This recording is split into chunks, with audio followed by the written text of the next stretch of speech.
What I thought was going to be a 1 hour debate or planned ended up being about 3.5 hours.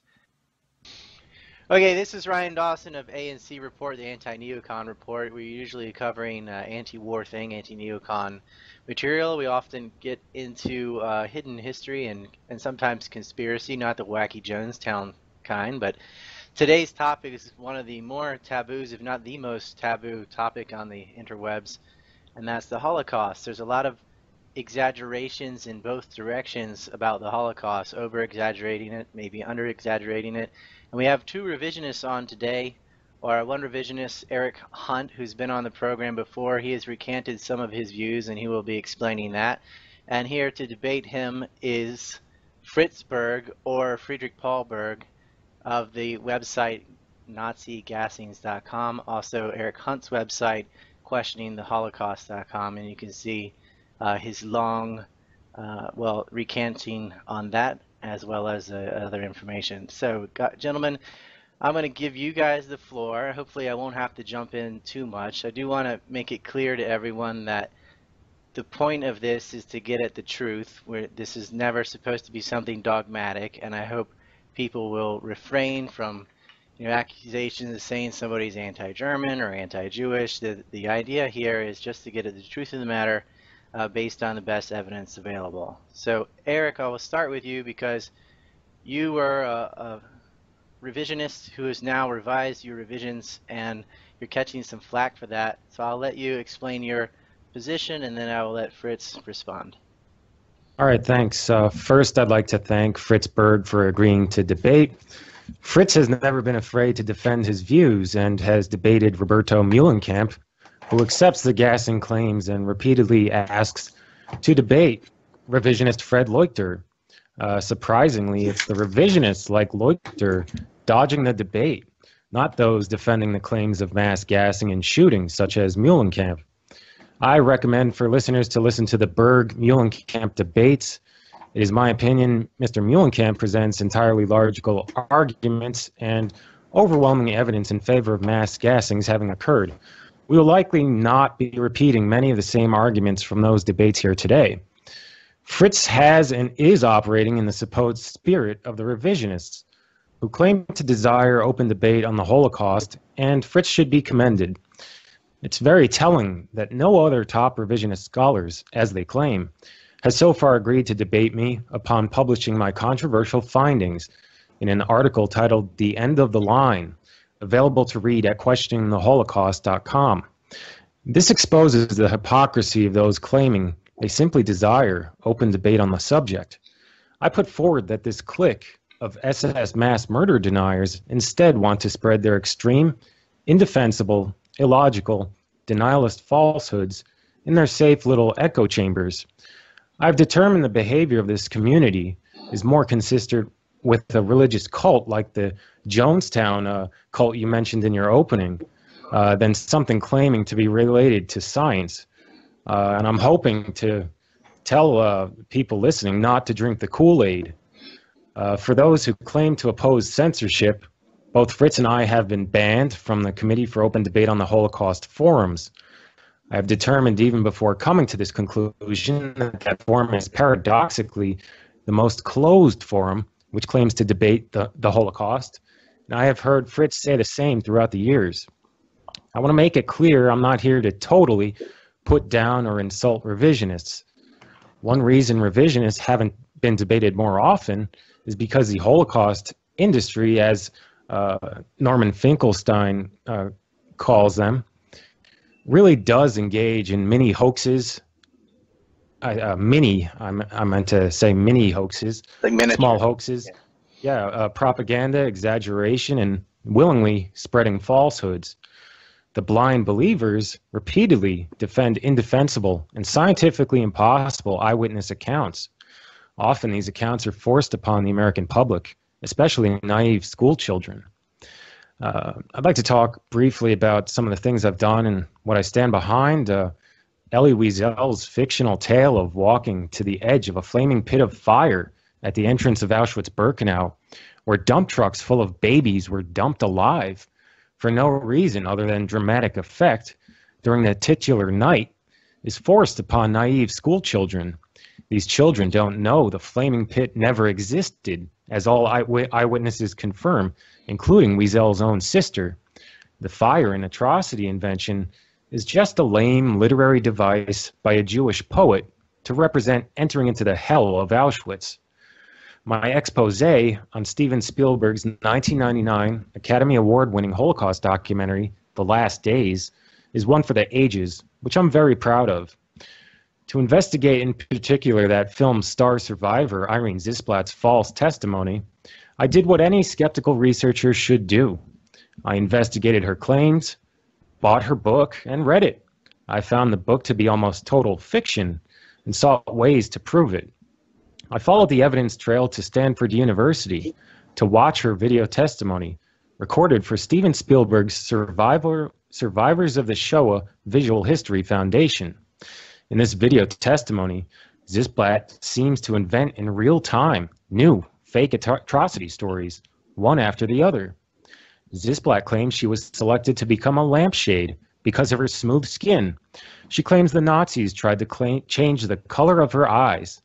Zisblatt claims Dr. Mengele removed her Auschwitz tattoo in excruciating experiments, despite being on a list of Jews quickly transited through Auschwitz to other labor camps, never given a tattoo. Zisblatt claims to have escaped from inside Auschwitz-Birkenau's Crematory 3 gas chamber. She claims a boy then threw her over an electrified barbed wire fence, naked, onto a train where she escaped. That train would have been at least 100 feet away from the fence. Zisblatt's calling card claim of repeatedly defecating and swallowing diamonds for a year and a half pales in comparison to her other outrageous lies. Steven Spielberg produced other falsehoods in that Oscar-winning documentary, including featuring a discredited African-American soldier who already falsely claimed to have liberated Dachau in a previous propaganda film, Liberators, which was withdrawn from public airing as a hoax. As a result of sharing Zisblatt's testimony to the world, rather than have the evidence looked at and a major reexamination of this outrageous false testimony shown to children and even the U.S. Congress, I was instead banned from Stanford University libraries. The Last Days and the refusal of any mainstream journalist or film reviewer to expose the documentary as a fraud is an example of why there are so many skeptical of the Holocaust, of the larger Holocaust claims. The Last Days stands as a testament to human gullibility. The film is a high watermark to represent the incredible falsehoods some of the most powerful people on earth have disseminated, taking advantage of the general public's ignorance and good nature. The silence from those in academia and media is deafening and demonstrates their role in helping to sweep inconvenient, embarrassing, Holocaust-related truth under the rug. I started out investigating and exposing things I stand by today. However, I never really doubted that although lying about aspects of their experiences in outrageous fashions, Wiesel and Zisblatt were, in fact, separated forever from their mothers and younger siblings at Auschwitz. Seeing the many absurd falsehoods of the Holocaust industry on the world stage, disseminated and covered up by those at the highest levels of media and academia, I was willing to see where the revisionist trail of evidence went. After all, the revisionists weren't covering up the absurdities of these lying or exaggerating eyewitnesses, or repeating wildly inflated Soviet propaganda death tolls. Just recently, the number of 5 million non-Jewish victims claimed by Simon Wiesenthal as a means to increase Gentile sympathy for Jewish Holocaust victims has been jettisoned by the Holocaust industry in a spectacular way. This was because in a statement issued on Holocaust Remembrance Day, President Trump declared sympathy for all victims of the Nazi concentration, forced labor, and extermination camps, not Jews alone. Those Holocaust scholars who have known of Wiesenthal's falsehoods did not speak up very loudly about it until the president dared to declare nearly equal the suffering of all nationalities during World War II. As we know, Simon Wiesenthal lied about which camps he was in, and has been known to spread falsehoods and willing to disseminate big lies, such as his claim of 5 million non-Jewish Holocaust victims. As long as there is a Simon Wiesenthal Center, I can't really accept much shame or embarrassment over what I've done. As I know one day even the mainstream will look upon the lies of Wiesel and Spielberg and Zisblatt and realize that a great injustice was done to me as a young investigative journalist unafraid to expose politically incorrect truth. In many ways, I'm still a, quote, revisionist. There are many changes required to bring the accepted history closer to the gray zone reality resides in. Now, I've played a small part in this. But after extensively studying the evidence, looking at both sides, visiting the locations of Auschwitz-Birkenau, Treblinka, Majdanek, Travnicki, and Babi Yar, I'm not a denier of SS mass murder via poison gas and bullets at these sites. In the past, the more extreme mask I wore as a Holocaust denier was partially in order to move what is called the Overton window, to gain concessions from a Holocaust promotion industry still telling lies, big and small. I always had doubts about those denying SS mass murder, as anyone claiming to use scientific methods should. I want to make clear I never acted in bad faith. I genuinely believed the extreme falsehoods in the testimonies such as Wiesel and Zisblatt, and the promotion of these lies could possibly reveal a hoax on a larger scale. There's an entire journalist and academic class either in fear of or willingly covering up these miniature hoaxes. As I continue to investigate, push into areas of research I avoided for a long time, I realized those who deny mass gassings and mass murder by bullets were entirely wrong, based on the evidence and their own illogical alternate explanations. All the evidence, documents, photographs, eyewitness testimony, archaeological investigations, physical evidence, and more demonstrates the mass gassing and shooting of Jews at the sites we will focus on today. There are 0 eyewitnesses who worked at the extermination camps in question who deny mass gassings. There are 0 witnesses who claim thousands of Jews were not mass murdered by bullets at Babi Yar. There are 0 eyewitnesses claiming Treblinka, Belzec, and Sobibor were transit camps to the Russian East in accordance with the revisionist or denier transit camp theory. There are only those who weren't there, calling, as Fritz has said, bullshit on one aspect or the other, or participating in what amounts to a thought experiment, how it should have been done, or how to have built a more efficient gas chamber. When confronted with the evidence, revisionists often instead do not answer the claims or the evidence presented. They divert attention to an area they are more familiar with or feel is a better point they can argue, possibly a long debunked witness or a propaganda falsehood. If and when we see this today, I hope we can keep on the subject, which Fritz has agreed to, which is my essay, The End of the Line, and the central question revisionists have no answer for, no good answer. All known evidence proved the SS murdered Jews via mass gassings and mass shootings. Fritz Berg has called the SS heroes. I highly doubt those who had their family members ripped from them at Auschwitz, Treblinka, Belzec, Sobibor, and Babi Yar would agree. To be clear, the narrative of what's known as the Holocaust has been drastically revised throughout the years. Inflated Soviet death tolls at several camps and massacre sites, rooms falsely claimed to have been used as homicidal gas chambers, are no longer claimed as such, including 5 rooms at Majdanek. However, all claims of no gas chambers and no mass murder via bullets at sites such as Babi Yar come from external sources of those skeptical of the official story. In particular, those biased towards defending these mass murders, accusations, including Germans, who to this day pay a heavy price due to the guilt complex inflicted upon them after their defeat in World War II. I will demonstrate on this show how the denial of mass gassings and shooting is fundamentally false via evidence and logic. It's fitting that Fritz appears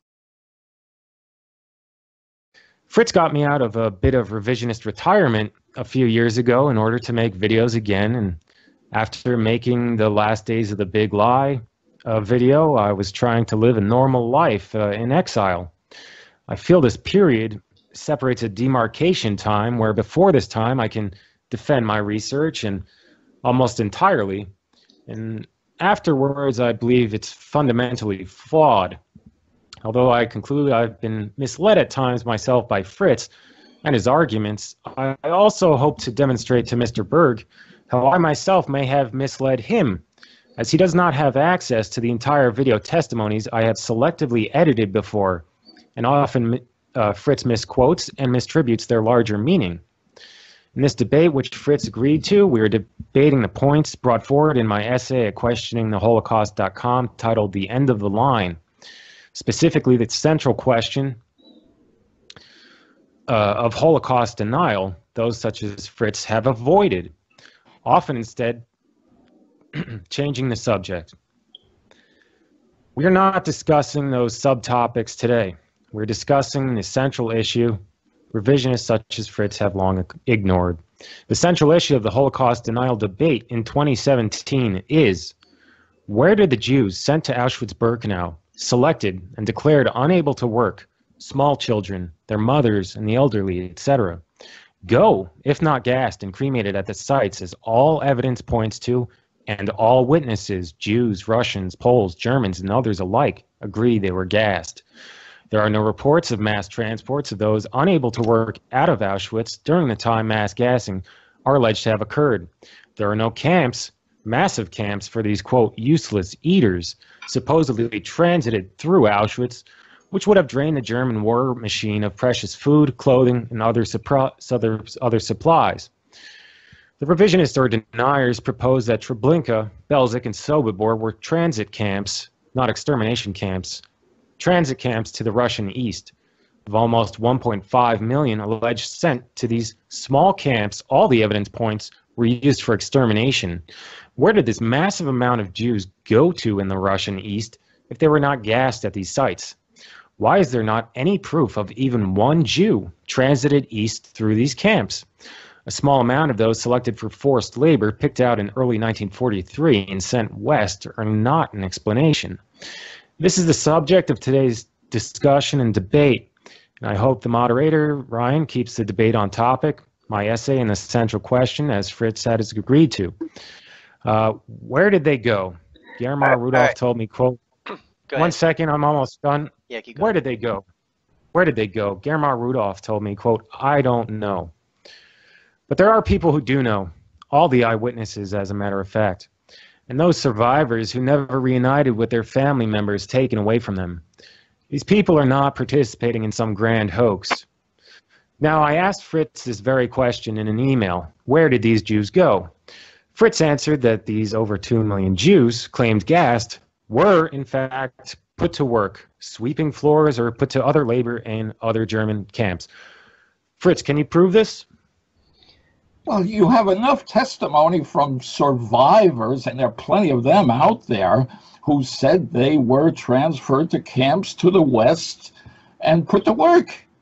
You can't seriously pretend that those testimonies are not there. There are many, many Jews who have testified about being in Auschwitz for several weeks or even months before they were assigned to work in factories in the West, in Germany, okay, making weapons for the war. I mean, I have trouble believing that you're as ignorant as you showed that you are. Now, let me try to respond, if I may, to your lengthy, boring talk in a general sort of way. Nobody was killed in gas chambers. Nobody. That did not happen. People were shot. The SS and the Nazis did shoot people when they thought they were either partisans or involved in supporting partisans in Russia or anywhere else, Greece, Italy, whatever. So no one is claiming that the Nazis or the Germans or the SS did not shoot people. Okay, that was a standard form of execution when the Germans felt they had damn good reason to execute people. Sometimes they had simply been hostages picked up because they might be connected in some way, even a vague way, to real partisans who had murdered German soldiers far behind the lines or whatever. That happened, and it's actually legal to do that in wartime. The Nazis were not punished for that, but the gassing story is this goofy little story that you've obviously embraced for no good reason at all, which is the subject of our debate today. You're wrong. You're very naive. You're grossly misinformed. You don't know what you're talking about. Now, one of the things I've focused on over the years is the claim that people were killed with diesel exhaust. Let me ask you this right away. I'll wait for your answer. Do you actually think people were killed with diesel exhaust in Treblinka, Belzec, Sobibor, or anywhere? Well, first of all, Fritz, I think you're going back to your stock phrases and comfort zone where you often go to. You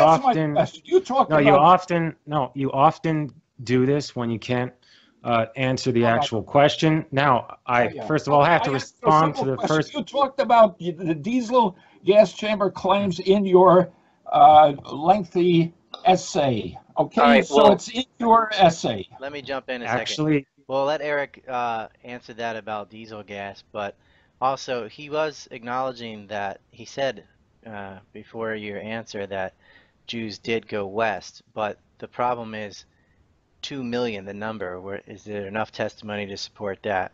And Eric, you also said people were shot and gassed. So there doesn't seem to be any dispute about people being shot. So you can offer your evidence for gas chambers, and you can address the diesel question as well. Well, first of all, I want to stick to the topic, and go in order of what Fritz has said. He called me ignorant, grossly misinformed. Let's see, no good reason.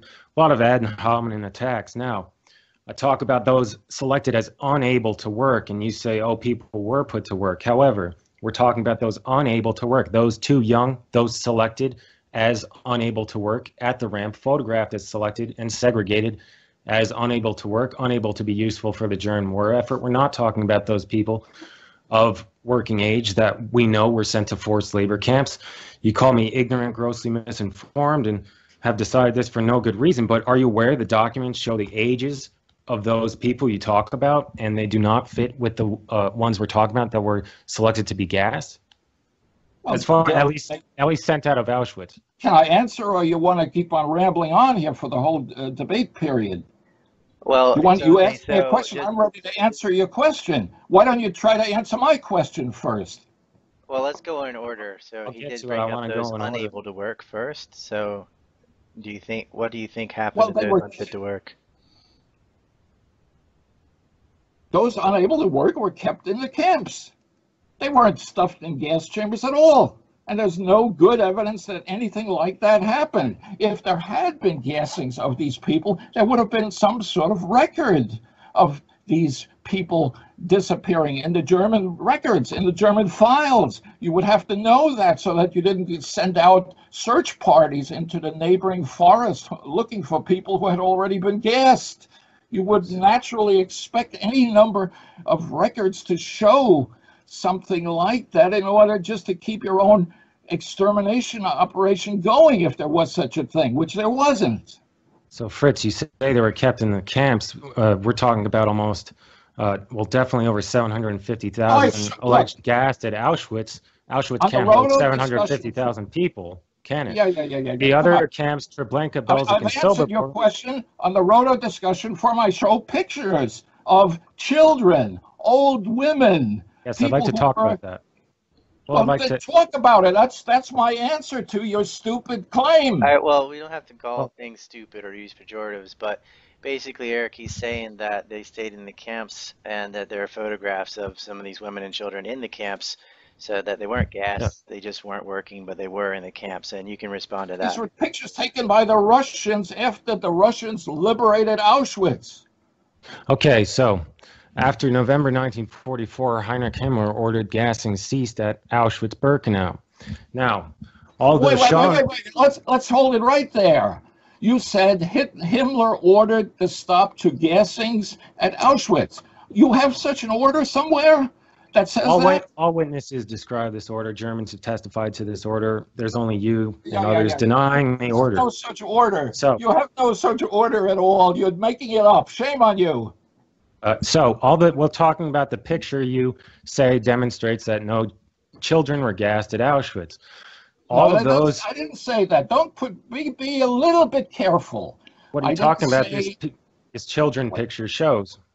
The children were there at the time of liberation by the Soviets, and you can see pictures of them with their arms raised, showing the tattoos on their arms with the numbers. Okay? So let's talk about these children. So we're talking about 6 children. They were all from Slovakia. There were much more than 6 children, if that's what you said. Well, there's an image at yadvashem.org. You can look. It's called Through the Lens, Auschwitz Child Survivors. The stories indicate nearly all were from Slovakia and had arrived after everyone agrees, the cessation of selections, after the cessation of selections in late October. But the fact is, these were children, useless little children, just like Anne Frank herself, before Anne Frank was transported to the West, to Berg in Belgium. She wasn't gassed at Auschwitz, or are you now claiming that she was? She was a rather useless young girl, and she was not exterminated at Auschwitz. I'll get to Anne Frank next. I'm talking about these pictures, these children in the specific pictures you mentioned. An awful lot. You just jumped to Anne Frank. So let me talk about these children in the pictures you mentioned. Right, let me make a little bit of an introductory statement, if I may. Okay. All right. I haven't really said those 2 questions. Anything compared to what Eric has said. Eric gave a lengthy, very boring speech. Well, and it really is very boring. I don't think you're going to win many converts with that kind of a talk. You should try to learn how to be much more concise. Get to your point very quickly. Otherwise, you will definitely lose an audience. My position is very simple. Nazi gassings never happened. Nobody was killed in gas chambers. The gas chambers were in places like Auschwitz were used only to keep people alive, including lots and lots and lots of Jews, Poles, Gypsies, what have you. That's what the gas chambers, real gas chambers, were used for, and that's all they were used for. Let me say something else here. If there is a God up there, let him strike me dead right here and now on the show if even one person was ever deliberately killed in a gas chamber by the Nazis. Let God strike me dead right here and now. I've made this challenge to God for well over 10 years, and I'm still around. Eventually I'll be dead, I'm sure of that, no doubt about it, maybe very soon even.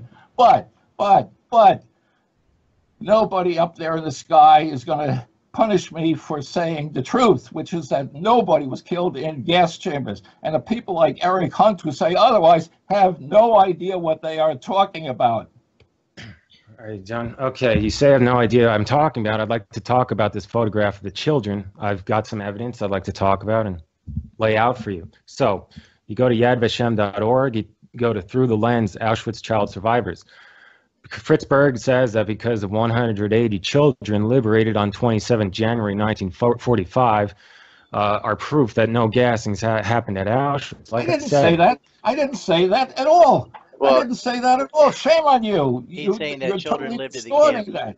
Well, you were saying children were just children were there. They were not simply disposed of because they were children. Let me talk about these children. These children were sent from Slovakia after all the sources claim the gassing ceased at the end of October. Shmuel Shalak, Erica Dohan, Tormi Shashim, Gabriel Newman, Marta Wise, Ava Slonim. They all came from Slovakia and had been deported from the Sered camp around 3rd of November 1944. They were sent after gassings ceased, after Heinrich Himmler ordered the gassing ceased after, and well, that's what they're saying. Doesn't mean it's true. You're saying they're lying about what says that in Israel doesn't mean it's true. You're saying they're lying about which countries they came from and on which dates they arrived at Auschwitz? Is that what you're saying? These people were clearly alive. the old women show. Yes. And I As far as show on the Roto discussion forum were clearly all alive. They were not liquidated for some mysterious reason. The vast majority of the people in Auschwitz in late January of 1945 chose voluntarily, freely, to go west with the retreating Nazis, with the retreating SS, with the retreating Germans. Why would they have done that if the Germans had been murdering thousands of Jews every day for years and years? They would have, in reality, run the other way. They would have run to the Russians. And one of the most prominent eyewitnesses, survivors, what have you, is Elie Wiesel. He and his father, in January of 1945, just days before the Russians were about to take over the camp because the Germans were retreating, he chose freely, according to his own words, to go west with the Germans, with the Nazis, with the mass murderers.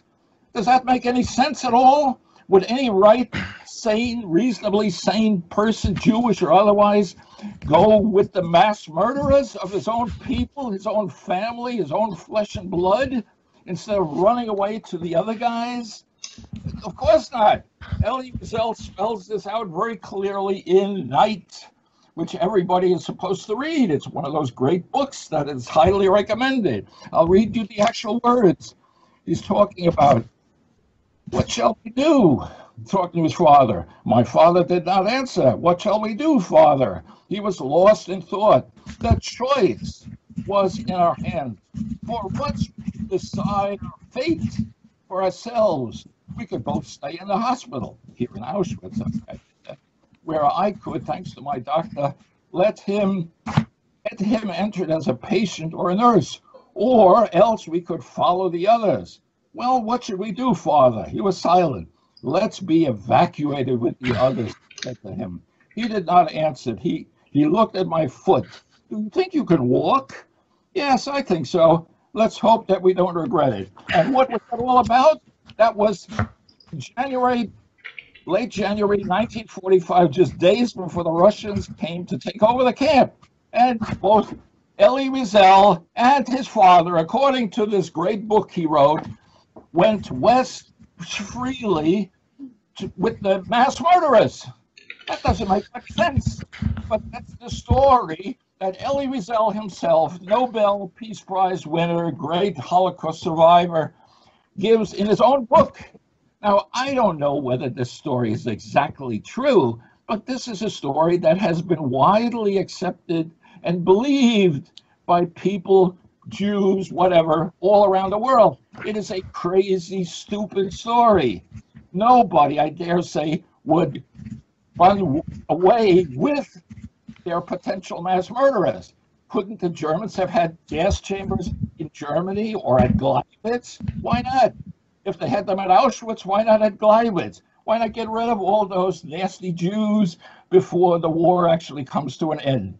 Well, it doesn't make sense, just as your entire position makes no sense. You ought to be ashamed of yourself. Right. Well, you basically answered a question with two different questions.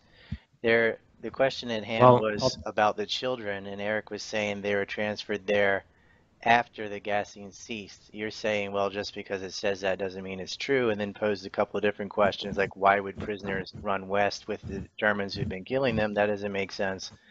And then quoted Elie Wiesel. Well, what he did was just, I listened to his previous debates with Roberto Muhlenkamp, and he essentially, from the time he talked about people being sent west to quoting from Night with Elie and his father, you can hear the exact stock phrase repeated almost word to word in that past debate.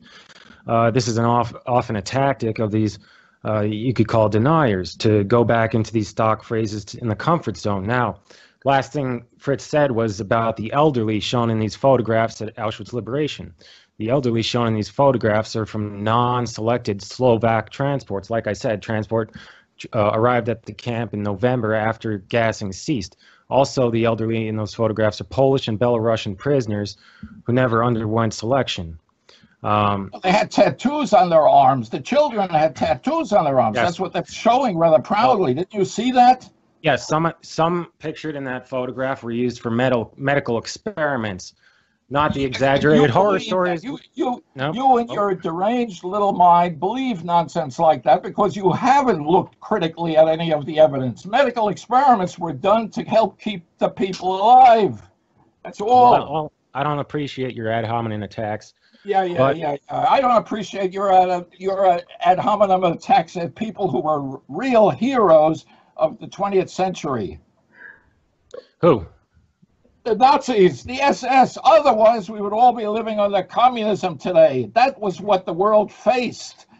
That's what the Nazis were fighting. And that's why, and they are the reason we still have some freedom left in this world. With idiots like you, we would have opened the door for the communists, for the Soviets. And yet Elie Wiesel himself, when he had a chance to be liberated by the Soviets, he chose not to be liberated by the Soviets. He, as well as hundreds of thousands of other people from Auschwitz, including certainly tens of thousands of Jews, went west with the supposed mass murderers. I heard this before in your last. Down a little. It's not like it. I think it's a false dichotomy to say that unless you support the Nazis, then you're a communist.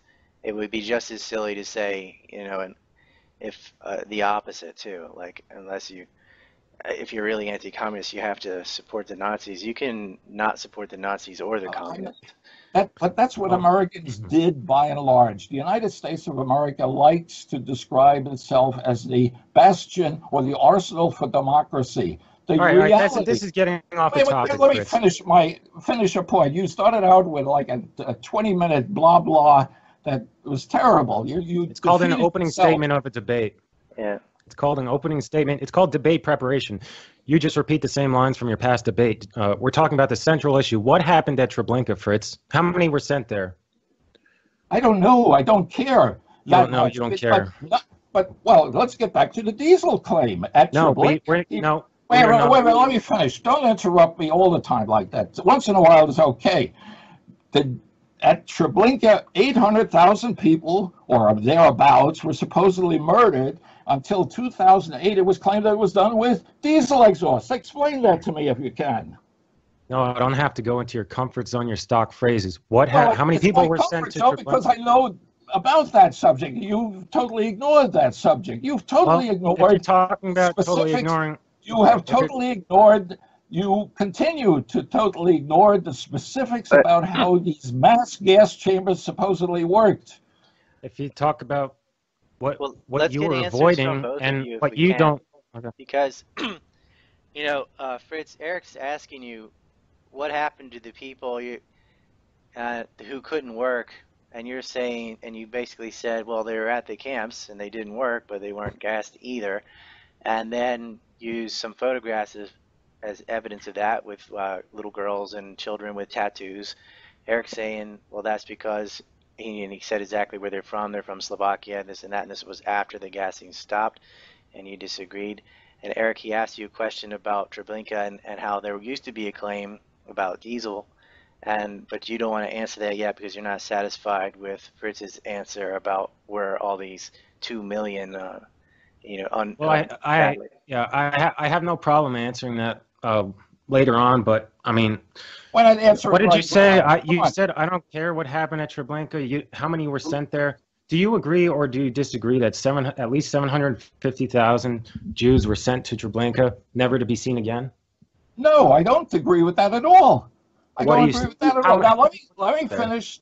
You've rambled on quite a long time already. There are two demographic studies that I talk about on my website that came out in the year 2000. One was by a Jewish demographer from New York City named Jacob Ukales, and he claimed that there were 688,000 Jewish Holocaust survivors in the year 2000. That's a huge number, Okay? We're just on your previous debate, Fritz. These are stock phrases. Am I not allowed to talk about things that I talked about in previous debates? Not particularly. We're talking about the central issue raised in my argument, as you agreed. Wait, you're jumping all around here. debate. wanted me to That's what he answer wants. where these people went. You wanted me to answer a moment ago where You're not those getting to the 700,000. specifics. Wait, but We're don't not interrupt. talking Look, about we're not going to Treblinka, have Belgic, a so serious forth. debate if you keep talking over me like All right, this. let Let me me butt in answer. again, and we're gonna let Fritz answer. Eric, it doesn't matter if he said it in an earlier debate because if Well, that's what he it believes is comes to true, then the he can it just comes say the same thing because that's what he thinks well is true. it comes to the topic I raised in my introduction, which is that you talk about specifics, how many sent to Treblinka, Belgic, Sobibor, and he wants to talk about general demography that these large numbers, that we're not talking about anything in specific. We're talking about these general masses of people. We're talking about specific people alleged sent to these sites, Treblinka, Belgic, Sobibor, also Auschwitz. Can I Specific answer numbers now? Can I from answer specific now, or do you communities. want to just ramble on it indefinitely? So let him Can you answer, even give a if he's simple saying answer? stock. Let him answer. The simple answer is they went all over the place. Some of them may have died at Treblinka, but none of them died in gas chambers. They were transferred to any number of other places to do work or to do something useful for the war effort for Germany. That's normal. That's entirely reasonable, and that's what the evidence shows, and you have no evidence of any value of anything else. You talk of no evidence. However, can you name one Jew transited to the east through Treblinka, Belzic, or I don't Sobibor? even care. I don't even care because I'm sure they went to all kinds of places. Just because I can't give an accounting doesn't mean they were murdered. 1.4 million people sent through those specific camps, and you can't even name one, but you're totally sure they didn't die. In your interviews that you broadcast on your first video, you had people talking about, oh yeah, I was here at Treblinka, then I was sent to Auschwitz, and then I was sent maybe to Majdanek, and they mentioned all kinds of other camps that they were relocated to for one reason or another. Gisela Pearl, I think that's her name, she actually claimed her entire class of school children, I think they were all Jewish, it sounded like there were about 200 as I recall, they went to Treblinka and then they went somewhere else. They all got back on the train and went to another place. Was she lying? I don't think so. I think she's probably telling the truth. Maybe she got a few mistakes in her story, but she wasn't gassed to death at Treblinka either. She was alive and well long after the war, just like Helen Schwartz was alive and well long after the war. I mean, do you deny that? Do you deny that these two people were not gassed at Auschwitz or Treblinka or anywhere else? Well, I have to actually remind you, you probably should have listened more to my long, boring I listened introduction. To it. It was boring, all right. That's for sure. Well, I actually covered exactly what you're talking about. So I said a small amount of those selected for forced labor picked out in 1943 and sent west and south are not an explanation. So the Richard Korher demographer, a German demographer, submitted a report to Heinrich Himmler. Also, the Huffel Telegram describes 1.27 million transited through these camps in 1942. The official revisionist transit camp theory is that all these Jews were sent to the Russian East because the Russian East was supposedly the exterminationists say sent to the Russian East or deported to the Russian East is code word for extermination. How do we know this is true? We know this is true because, well, we can't find any of these Jews sent to the Russian East. What we can find are, as the Polish investigative committee, as all the witnesses describe, as photographs show, there's cremated remains at these sites. There's bones all over the place. You talk about Helen Schwartz. So a small amount of these people were sent in early 1943 from the east to the west through Treblinka. We're talking about people from Grodno and Bialystok to the east of Treblinka. A small amount of them were selected for forced labor and deported further south. How do you know it's only a small amount? Just a quick question. How do you know it's only a small amount? Well, there is one surviving document that shows about 500 transited to Majdanek. That's one of the only small transports we know of. And this is all 1943. 500 is not so small. But Okay, that's I some think, evidence. well, okay, out of 1942, we can't find any. Out of nearly one, I believe, 713,000 transited through Treblinka in 1942, you can't find any transited to the Russian East, and overall, you can't find any, not even one, transited to the Russian East through these camps.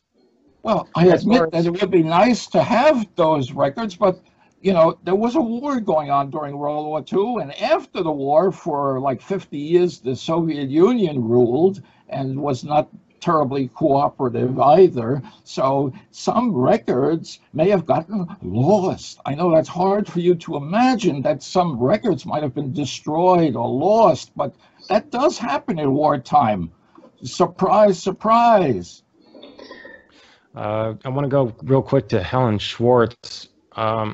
One second. I saw an email someone quoted from you, and in my long, boring introduction, I wanted to explain to you how you may have possibly been misled by selective editing and misinterpretations of what I've shown in my past videos. I included this woman, Helen Schwartz, in previous videos.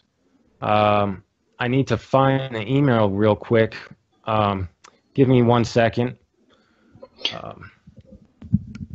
Can I propose a question? I'm just curious, since I have two revisionists that know a lot about this subject on.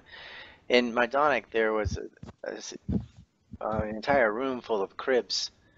What is the purpose of this if they're not trying to keep children alive, or do you think they did that so that those working would continue to work, or what's the explanation for that? They were trying to keep them alive. Very simple. I'm sorry, can you repeat the question? In Majdanek, they had rooms full of cribs for infants. Yeah. What's the purpose? Well, if you, or no. did the purpose change as they started losing the war? Or what's the explanation? Well, if you notice, I haven't mentioned the Majdanek camp in my article or this particular instance. The Majdanek camp is a bit in question of what exactly the extermination, if it happened in the two gas chambers which remain today or not. The mass amount of evidence, which is all eyewitnesses, Fritz, every single one of them say mass gassings happened at these sites. All the evidence points to this, including the remains of these people. That's not true. That's not true. Okay. There was a wonderful lady living in New York City. She was put on trial after the war. I can't quite remember her name, but she denied anything of the sort, and yet she was still deported back to Germany. Her husband was forced to, have a messed up relationship with her. Brownsteiner Ryan, I think, was her name. She married a nice man named Ryan, and her name, I think, was Brownsteiner. She denied all of that stuff. Plenty of people have denied that stuff. Rudolf Höss, the commandant of Auschwitz, also denied any kind of gassings, but he was tortured. That's how they got him eventually to make a statement in support of the Holocaust hoax. Okay? Rudolf Höss was tortured terribly for 3 days by a bunch of Jews in the British Army. One of them named, I think, Bernard Clark, and there's plenty of information about this because the guy actually admitted he was bragging about it. There's an excellent book that was written by Rupert Butler, and it was published in 1983 called Legions of Death.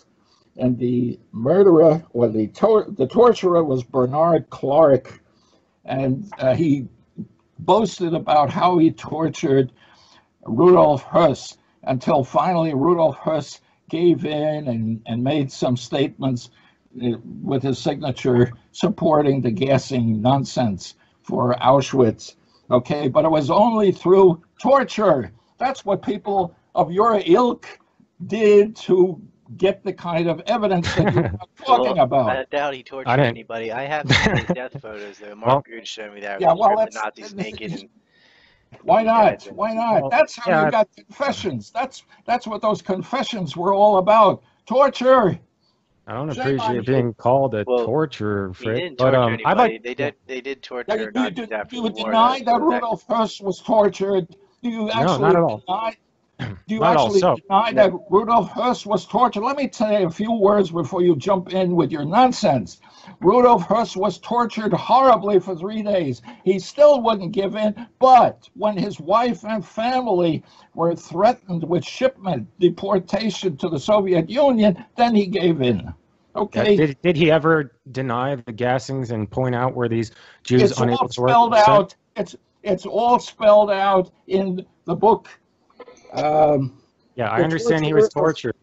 Wait, Yes, will but you let me finish? Will you let me answer your question?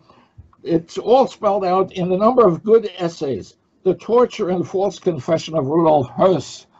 And Joseph Mengele also denied all of these claims. His son spent a lot of time interviewing him, and the son was appalled that the father would deny these things.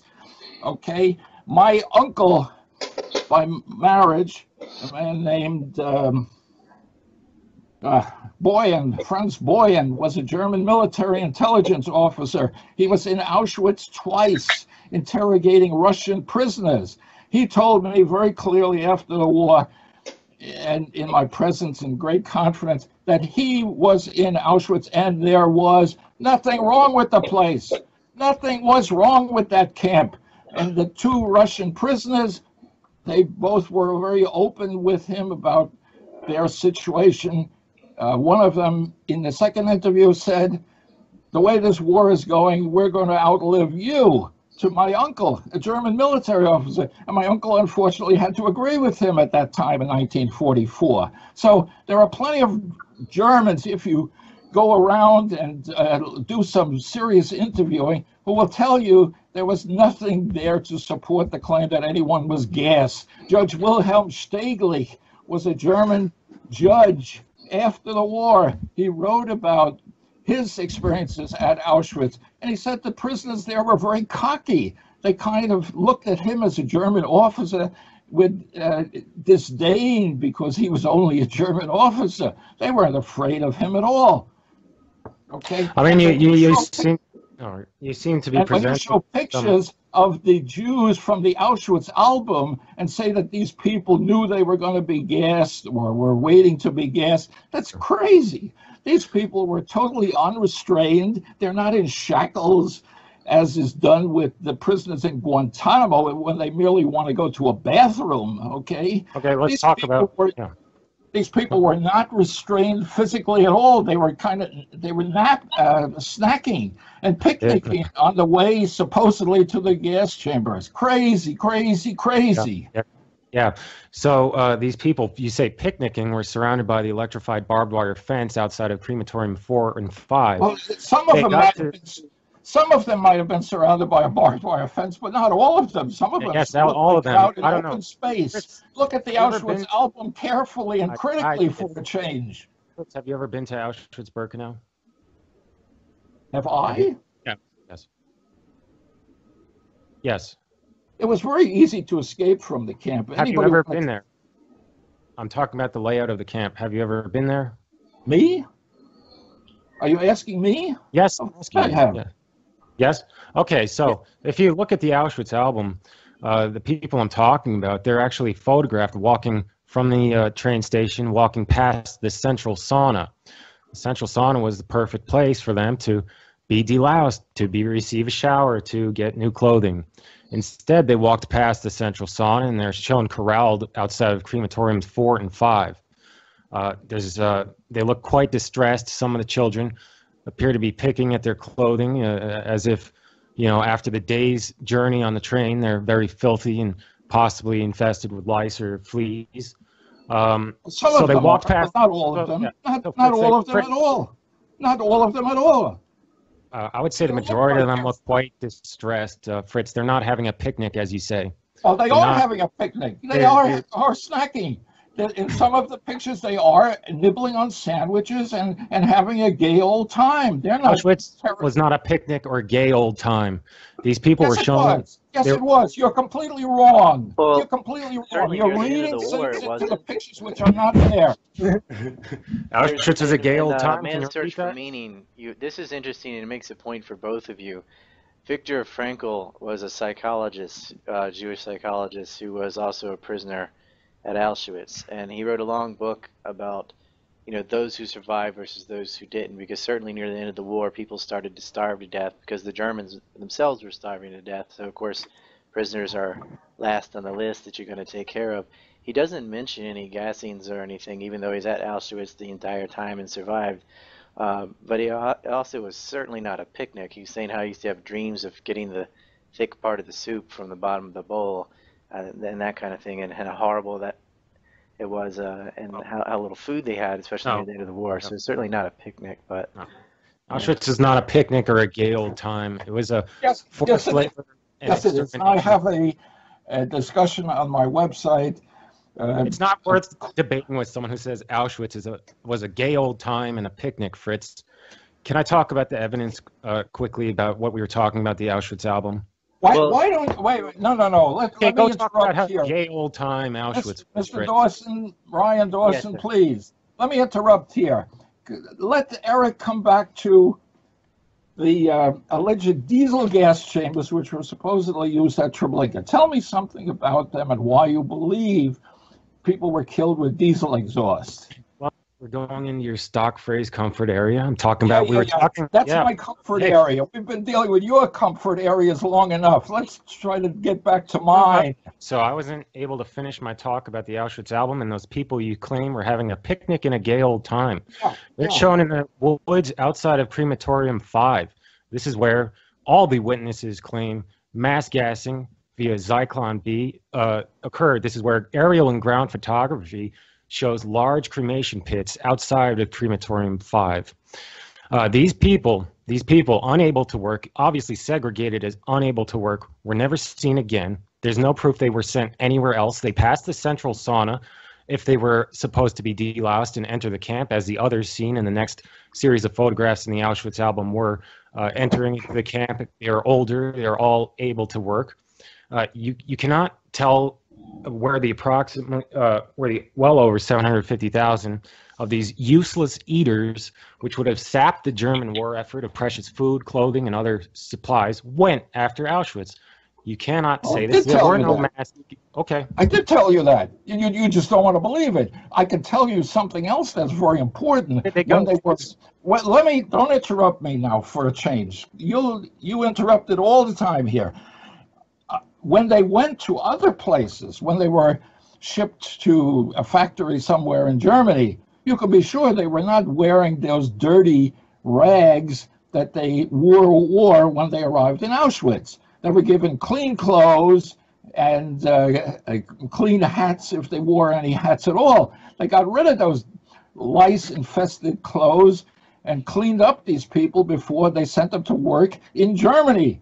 Okay, so the toddlers, that's a big difference. Now, the toddlers shown in these pictures were sent to factories to work. The toddlers and the elderly and the children. Well, the toddlers were kept somewhere. They might have been sent to factories in Germany too. I don't know, and I don't even care. But they certainly were not. You don't care. Look, Anne Frank was not gassed at Auschwitz. Do you accept the simple fact that Anne Frank was not gassed to death at Auschwitz? Anne Frank was old enough to work as I was when I was 14 years old. I worked legally. Okay, so you think she was working at Bergen-Belsen? No, but those selected to work were sent to Bergen-Belsen of that age group. It's no problem. It does not contradict the official story whatsoever. She certainly couldn't have been doing any very heavy work, if anything. Doesn't matter. But young children were sent to places like that also. She wasn't that young. She was... Like I said, I was working legally. Well, okay, so there's a difference here in like when you guys are saying children. 14, a teenager can work. I think Eric's talking about like 3 or 4. Well, okay, I'll concede that a teenager at age 14 can work. Okay, big deal. She wasn't gassed to death at Auschwitz, though, right? That doesn't contradict the official story, Fritz. As we're talking about, those people segregated as unable to work are the ones that were gassed, not those used for forced labor, not those able to help the German war effort. Well, so So how many people do you think were gassed to death at Auschwitz? Well, the figure is about around 1 million. We've got transports all on record. I mean, sorry, no, I can't say all on record. There's reports of transports from Hungary, Poland, and other countries. As you see, After we're talking about those unable to work. Those unable to work are the ones that were primarily gassed. And as I have, trying to piece together transports out of Auschwitz, it's impossible to find these large transports of these useless eaters being sent to factories, as you claim. Well, they talked about it after the war. And Maria Brown was one I tried to actually engage in a debate with years ago. And she categorically refused to debate with anybody who didn't believe in the Holocaust hoax to begin with. I have a question. Well, in fact, There are any accounts. Guys, Well, I'll it's- ask both of you this. I'll ask both of you this because somebody's emailed a question. I was just reading. What is the purpose of gassing at all? Why didn't they just shoot them? This person's asking, why build a chamber and then incinerate and all that? Why didn't they just machine gun them on the first day or whatever? That's actually a good question. Like, I don't have why an answer not for that. just shoot them? Or Well, if you can Ryan, tattoo them, you can cut their wrist. You know why? Well, Ryan, the answer is that, and this is documented, that the SS and soldiers involved with these mass shootings, this is a pretty terrible, traumatic thing for the soldiers themselves to have to do. And Germans themselves have written, there's reports that the Germans themselves, I believe the quote is, not wanting to turn their own people into psychopaths. So what was done was gas them instead? Gas the Jews well, instead? sure, it was a more impersonal process. And, they got the Jews themselves, Sonderkommando, to take part in it.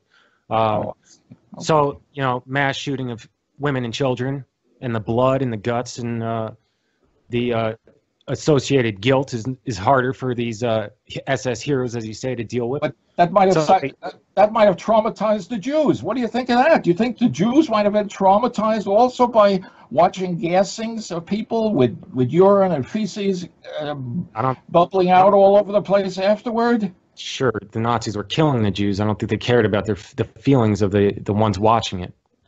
Well, look, if people are working with something like that, they tend to react rather violently against the tormentor, against the monster who's forcing them to do these terrible things. That's what happens. That's why we have ISIS today. These people, half crazy from Allied bombing and American bombing, react violently against everybody around them practically. You tend to go a little crazy if you have to endure the kind of horrors that people in Iraq had to endure just in the last 20 years. I don't know how. Well, you're talking. 1 million bullets saved also helped the war effort. You could still stab them. I don't know. That was just a question someone wrote in. I want to bring it back on topic. Can we get back to the documented? Sorry, real quick. Real quick. It's can we get back to my comfort zone for a change? We've been dealing with Eric's comfort zone for a long time. We're going to get into everything. To how these gas chambers supposedly worked. Eric, earlier you did say later you would address the diesel question. Do you want to do that now, and then we'll get back to the photograph thing? Is that okay? Yeah, sure. I mean, sure. What Fritz can start. So, Fritz, ask your question again about Treblinka and the diesel. All right, let me see. I actually wrote it down here. Well, you were saying for a long time this story was saying that they were using diesel gas. Right. Well, does Eric still believe people were killed with diesel exhaust at Treblinka? Well, as you know, Fritz, all the eyewitnesses closest to and who operated the alleged liquid fuel gas chambers at these sites testify they were petrol or gasoline and not diesel. So is that the story now? So you've changed the story. No, I have not, Fritz. There's several witnesses who describe the engines as petrol engines, the ones closest to. There was some. That's true. That's true. But the general story until 2008, promoted even by the U.S. government, was that it was diesel exhaust. Oh, now, if you want to change, if you want to switch, if you All want to right. switch over to the gasoline story, we can deal with that too. So do you now admit that it was not diesel exhaust, or don't you have an opinion? Well, different question, Eric. Was that really the story from the U.S. government that it was diesel? Not your story, but was that sort of the official story for a while? Well, I mean, Ryan, Fritz he's a educated mining engineer from Columbia University. So he knows that diesel engines are generally used in mines because they are relatively safe under working conditions. They even output some oxygen, right? So I fully understand and sympathize with Fritz when he saw claims of diesel engines used to kill people and thinking that diesel engines would be inefficient they because of their use in mining and other areas. I totally understand, as myself coming into this as a skeptic, seeing sort of flaws in the, what do we say, my comfort zone, right? So I understand, but as Fritz has said, and he admits is true, that the witnesses closest to and who actually operated the alleged liquid fuel gas chambers testify they were petrol engines. Well, Fritz, some did. How Some did it? did. Some of them did, but how did it become diesel? Is that a mistake? Like from, we're talking about the uh, government, so. I mean, personally, it doesn't particularly matter to me, but like I said, it seems the closest witnesses and those who operated claim it's petrol, but uh, I don't know what Fritz's point is getting at. Well, I'll tell you my point in this is like, yeah, you're correct that those closest to the who are operating it, that's what happened, and so they know what would happen Well, better. But it is worthy to note that such a incorrect rumor could be spread because that allows some credibility to other rumors being spread, which we know there are a lot of exaggerations about the Holocaust. Not saying they're not gassings or anything, but the soap and lampshades and some of the other nonsense, the poop diamonds and things you mentioned in the beginning, which cause people to throw the so baby out with the bathwater. This is the reason why people are willing to be skeptical. And I would also say, current lies about Iraq and Syria and Libya, we see the mass media lie continually and have all these witnesses in Aleppo over and over again lying. And so that's why people are willing to be skeptical of the Holocaust story. And you said yourself, well, just because there are some exaggerations, you can't throw the baby out with the bathwater. It doesn't mean you can become an extremist in the other direction, right? But I just wondering about the diesel rumor because, okay, it wasn't diesel, it was petrol, fine. But if that was a widely accepted belief, that's still important because it shows how uncritical the Allies are, just accepting any story that fits the narrative they need. It was the well, Soviets also, the Soviet Union, which promoted this diesel claim also in their farcical show trials in 1943 when they claimed that it was diesel exhaust that was used in the gas vans in Russia to commit mass murder of Soviet citizens, not necessarily Jews at all, but it was diesel engines that were supposedly used in the gas vans.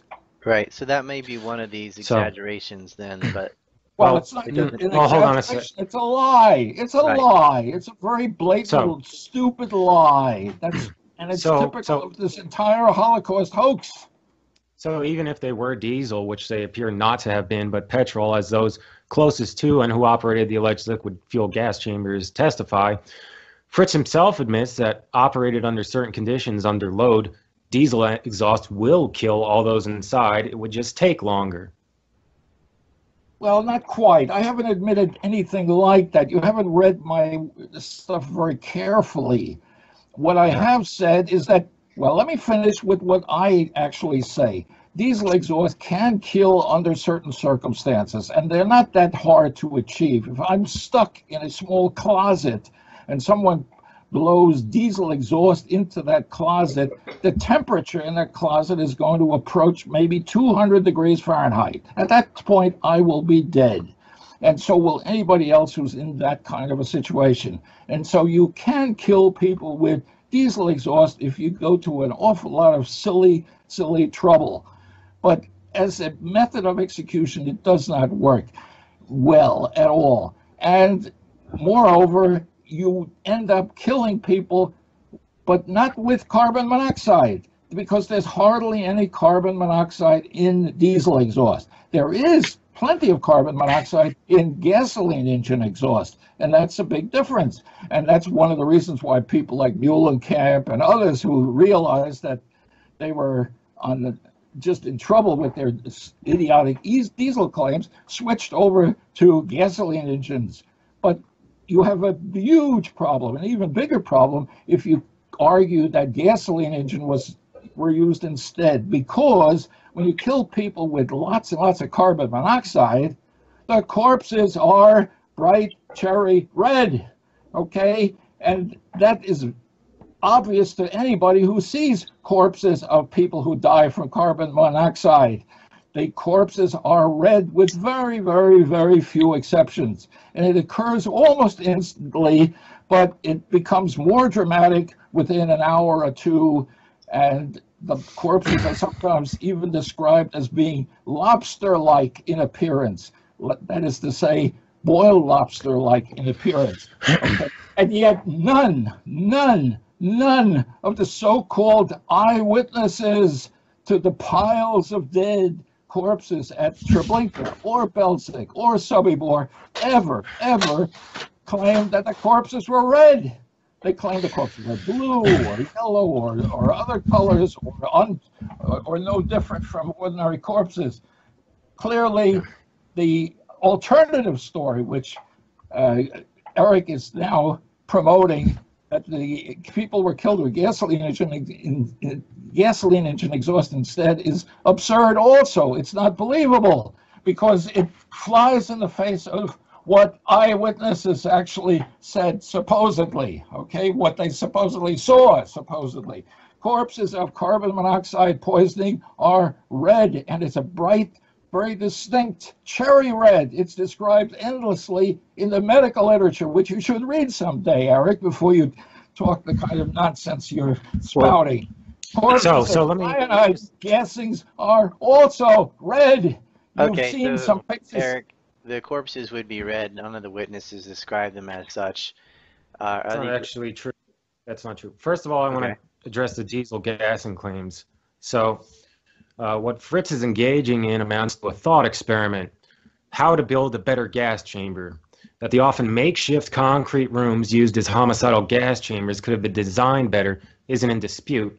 What witnesses describe, and not only so-called lying Jews, but Poles, Soviet POWs, and Germans themselves, was a brutal process. The fact of the matter is that if you put any group of humans in a closed concrete room and pipe in engine exhaust or cyanide pellets, they will die.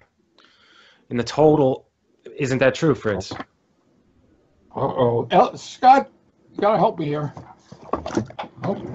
He's having a technical problem. Hello? Hey, Fritz, you're on still. I knocked out my connection here. Ryan? Yes, I Can hear anybody you. hear me up there? I hear you. Uh-oh, I might have messed up my connection here, folks. Let me type in. Let's see. That it looks okay. Is the call still there? I don't know. I can hear you. Hello? We hear you. Okay, I got the Maybe message your that you speaker, hear me. Yeah. I Can you can't hear hear you for some reason. Your audio was too good. I've inadvertently messed up my connection here, and I apologize, but maybe we fix it quickly.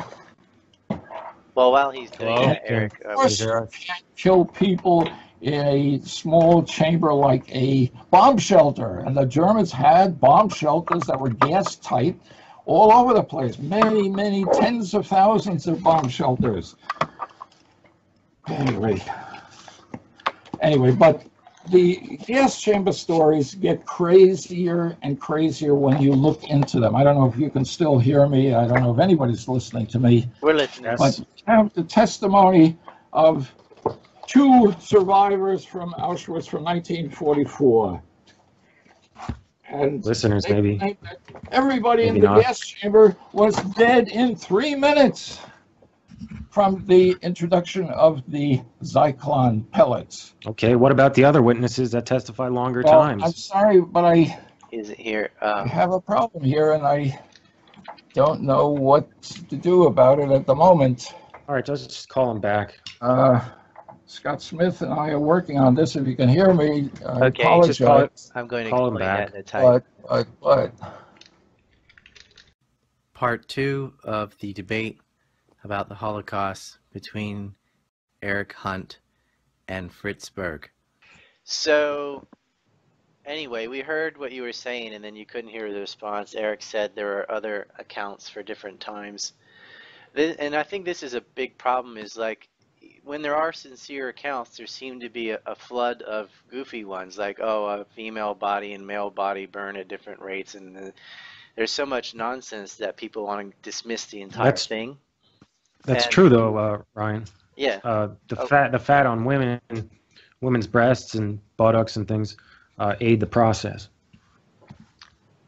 Yeah, but I've talked to people about that too, and it's very insignificant.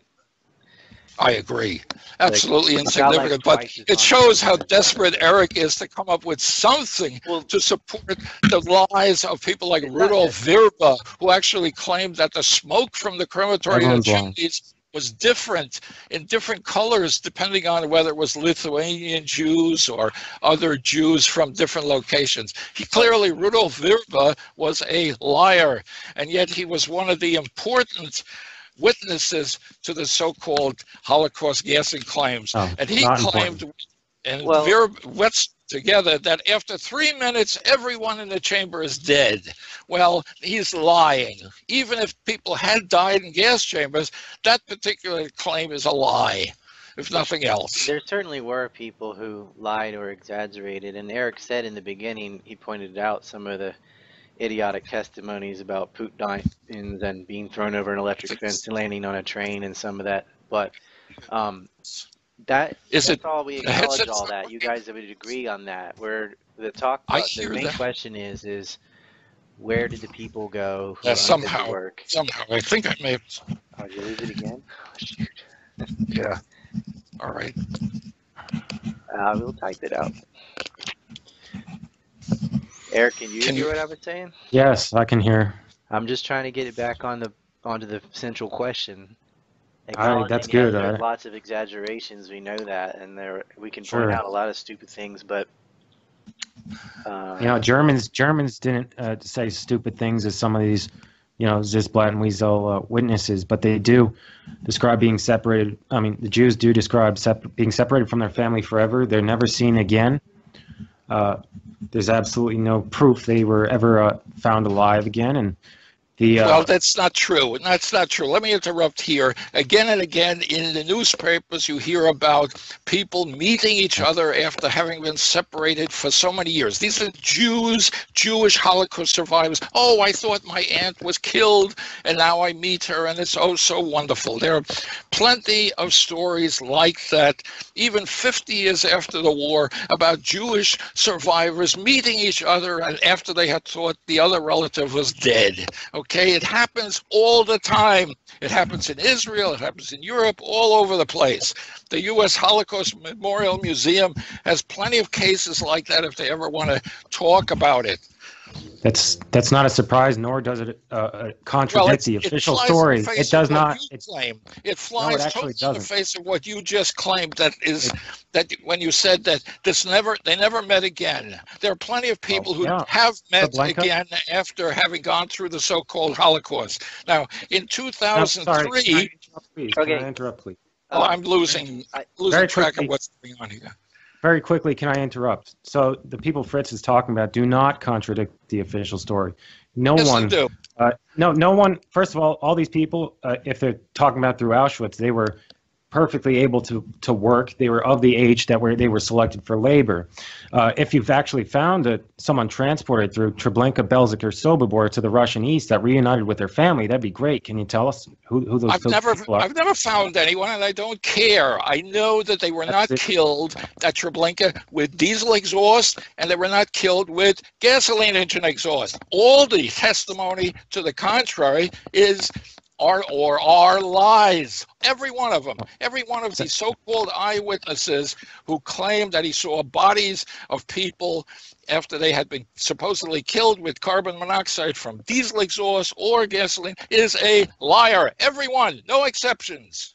All right, so everyone's a liar, including Germans themselves who describe this happening? No, Fritz, I don't think there are any Germans who describe this happening at all. There aren't any. Of But course there are. may have been. Yeah. You're living in a fantasy world. Yeah. You don't can't have a gas find- chamber that works. You don't even have a gas chamber that even works. Well, Do you even so, know how a diesel engine works? Eric, So You you even can't know- find do you have can't find primary anyone. sources that show Germans admitting these things? Well, yeah, absolutely. Okay. Fritz Yeah, is talking about nonsense. Fritz is talking about all these Germans who supposedly are admitting it's a hoax and providing evidence. This is actually largely contrary to what actually did happen to the Germans, and the standard stock answer is that they were tortured and they couldn't submit this supposed acquitting evidence even their entire lives. So the deniers call all Jewish, Polish, Russian, Ukrainian, and other witnesses to gassing and mass shooting liars. But what about the Germans? You know, we just hear, oh, they were tortured. They couldn't tell the truth. They couldn't tell us where they were transited after going to Treblinka, Belzec, and Sobibor, right? The revisionist excuse is that for some reason these Well, Germans... let's deal with a simple piece of evidence that I've cited before. Sergio Della Pergola study of the total number of Jewish Holocaust survivors, not in 1945 or 46, but in 2003. He found more than 1,093,000 Jewish Holocaust survivors, and he discussed them and gave their locations to the Israeli government. He is an Israeli Jewish demographer. He came up with 1,093,000 alive in 2003. Now, since the war, many Jews died from natural causes. And it leads me to conclude that if 1,093,000 were alive in 2003, there must have been millions of Jewish Holocaust survivors alive at the end of the war.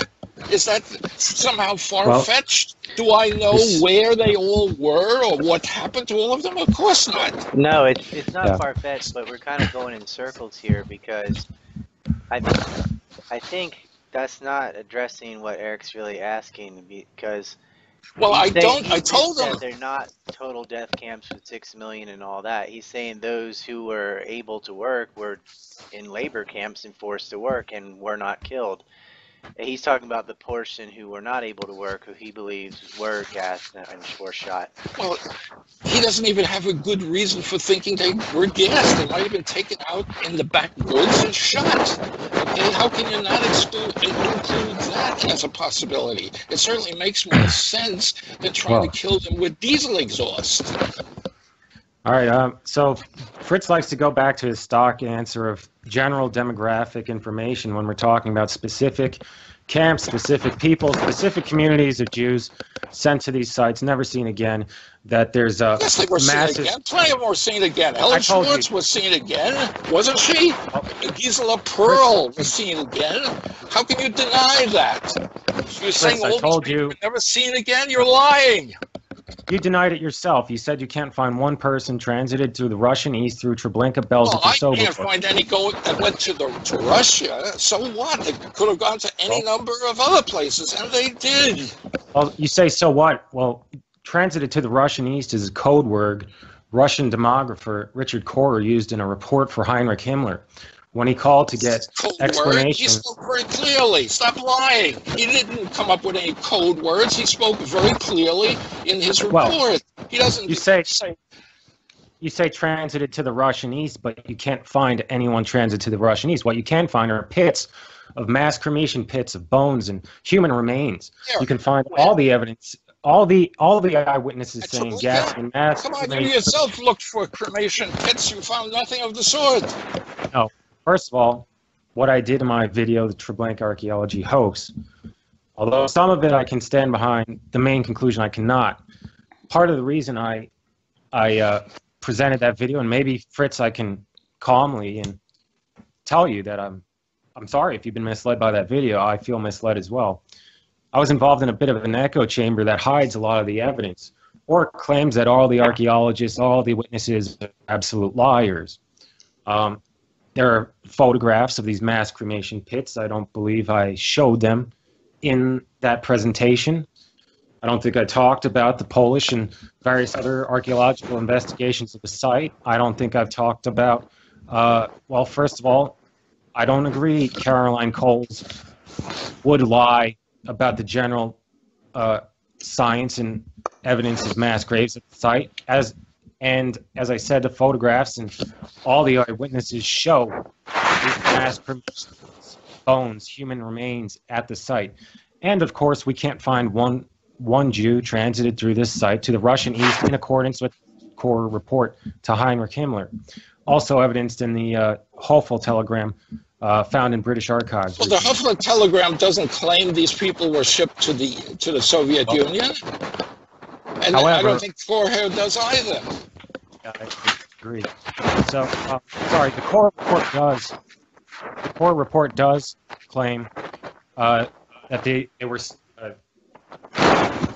Well, the Corps report says they were liquidated, doesn't it? No, it says they were transited to the Russian East, and it lines up with the Hoffel telegram, the amount claimed transited to the Russian East. Transited to the Russian East is generally determined by all serious historians to... Yeah. Nonsense. Shame on you. Shame on you. Code words. Come on. What code words? Is there a code book somewhere that showed the code word and what it really meant? Huh? Why not? No. You don't have anything like that. This is just if BS that you're hatching together to make an argument, and a very bad argument. Right. Well, is there a code book somewhere? There's no code book, but if there were that number, like over 1 million that were transported to Russia, then even though there was an Iron Curtain, we would certainly find some of those people. Well, if you looked, if we were free to look hard enough, we would find them. You know, it used to be claimed. We would. When I was young, that there were only 8,000 Jews left in all of Poland. You know, that was the standard claim. The same claim was actually made with regard to Vienna, that there were only 8,000 Jews left after the war in all of Vienna. Well, I must have met all of them, because I lived in Vienna from time to time, and there were plenty of Jews there all over the place in very prominent positions, running the major newspaper there. There was no shortage of Jews in Vienna or in Poland when I was there. There were at least 8,000 Jews just in Krakow alone. Okay, now should I have made an interview, a demographic study? I wish I could have, of all the Jews in Poland. But I can tell you one thing, none of them are wearing kaftans and these ugly black coats that they were wearing before the war. Okay, and when and if they were shipped to Germany to work in factories, they weren't wearing their kaftans and black coats either. And when they had the chance to blend in and pretend that they were Gentiles or Christians, that's what they did. Because lots of people hated the Jews, and rightly so, for having brought about World War II. The Jewish declaration of war against Germany in 1933 already was, to my mind, the beginning of World War II. And it was a Jewish war that they started. And when people were angry at the Jews, they had damn good reason to be angry at the Jews. I'm going to bring up an interesting anecdote just to cool things down a little bit, too.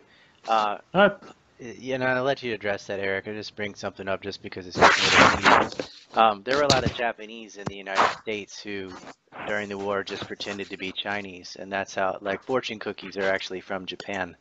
Now they're in all the Chinese restaurants, but because there wasn't a clear date after the war where they could suddenly go, oh yeah, we're actually Japanese, so they continued to run Chinese restaurants completely as Japanese. So for Jews pretending to be Christians, that's plausible, I suppose. But go ahead and address that. I just wanted that little anecdote.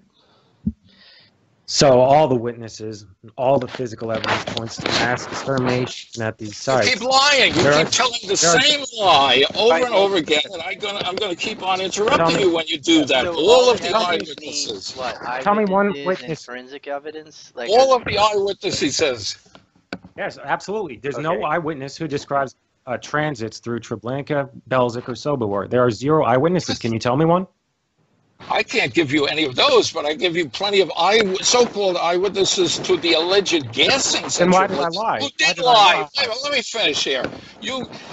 There are plenty of so-called eyewitnesses to the alleged gassings at Treblinka who clearly did lie again and again.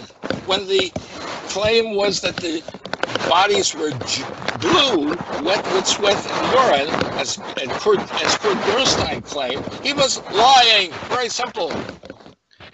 So, Fritz, there are 0 witnesses that describe mass transits to the Russian east. Well, Fritz wants to call all the witnesses liars, including Germans. Fritz wants to call all the witnesses liars. He wants to deny the physical evidence of these cremation pits at Treblinka. Now you're lying. I've known people who were at the Russian front who saw the trains of Jews going to the east. Okay, there was no secret about year it. was Any this? German soldier who was at Brest-Litovsk, for example, or any number of other major crossing points would have seen plenty of Jews on trains going to the east. Well, what year is it important to know is what year this happened? Well, If you're talking 1943, how about that? Is that close enough? Well, it depends if these people want were the forced name? laborers. Well, it depends Give if me these the people name were... of the guy who told me that. His name was Frank Spielman. Well, Fritz, there were forced laborers sent to the quote Russian East Yes, through of course. Auschwitz actually in the Baltic states. That's not who we're talking about. Well, it already flies in the face of what you've been claiming. No, it does not. It does not at all. Are you talking Yes, it about? does. We're talking about Go ahead. none of them were transited through Treblinka, Belzec, or Sobibor. Well, And, the Treblinka Belzec camps were on a different line, on a different railroad line, going basically north to south, south to north.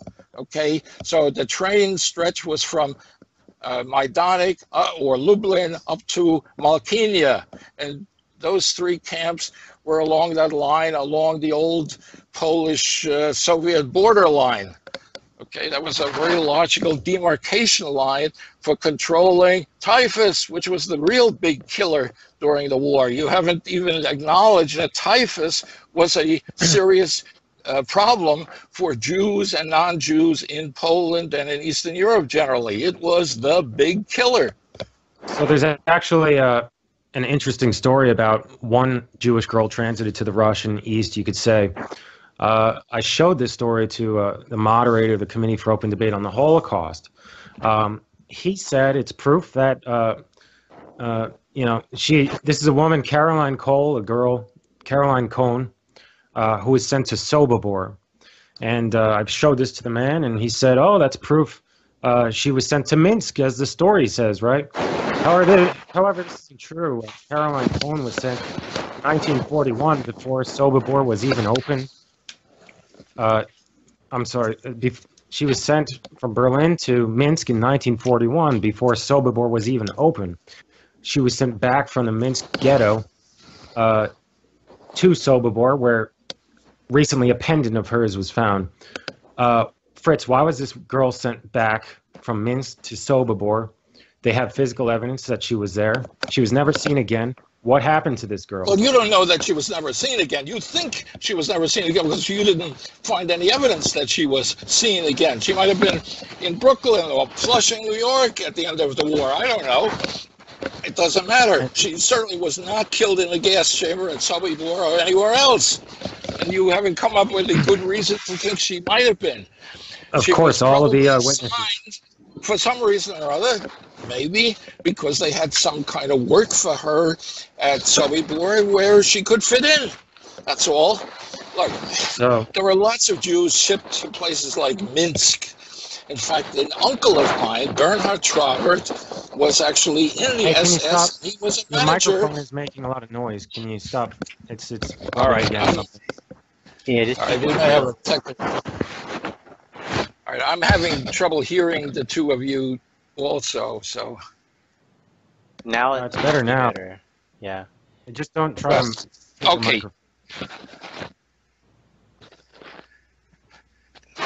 Anyway, Eric doesn't. Eric, one particular girl that isn't found doesn't mean she was killed. It just means we didn't know.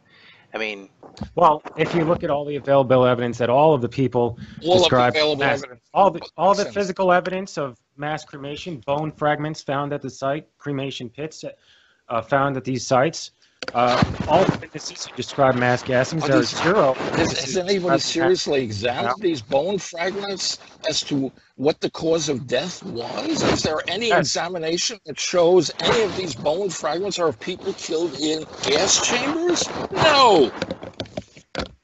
Well, there's no reason to deny it. All of them claim plenty of reason to happened. deny it. I deny it, and I'm giving you plenty of good reason to deny it. The so-called gas chambers that you are fantasizing about never existed. They could not possibly have worked.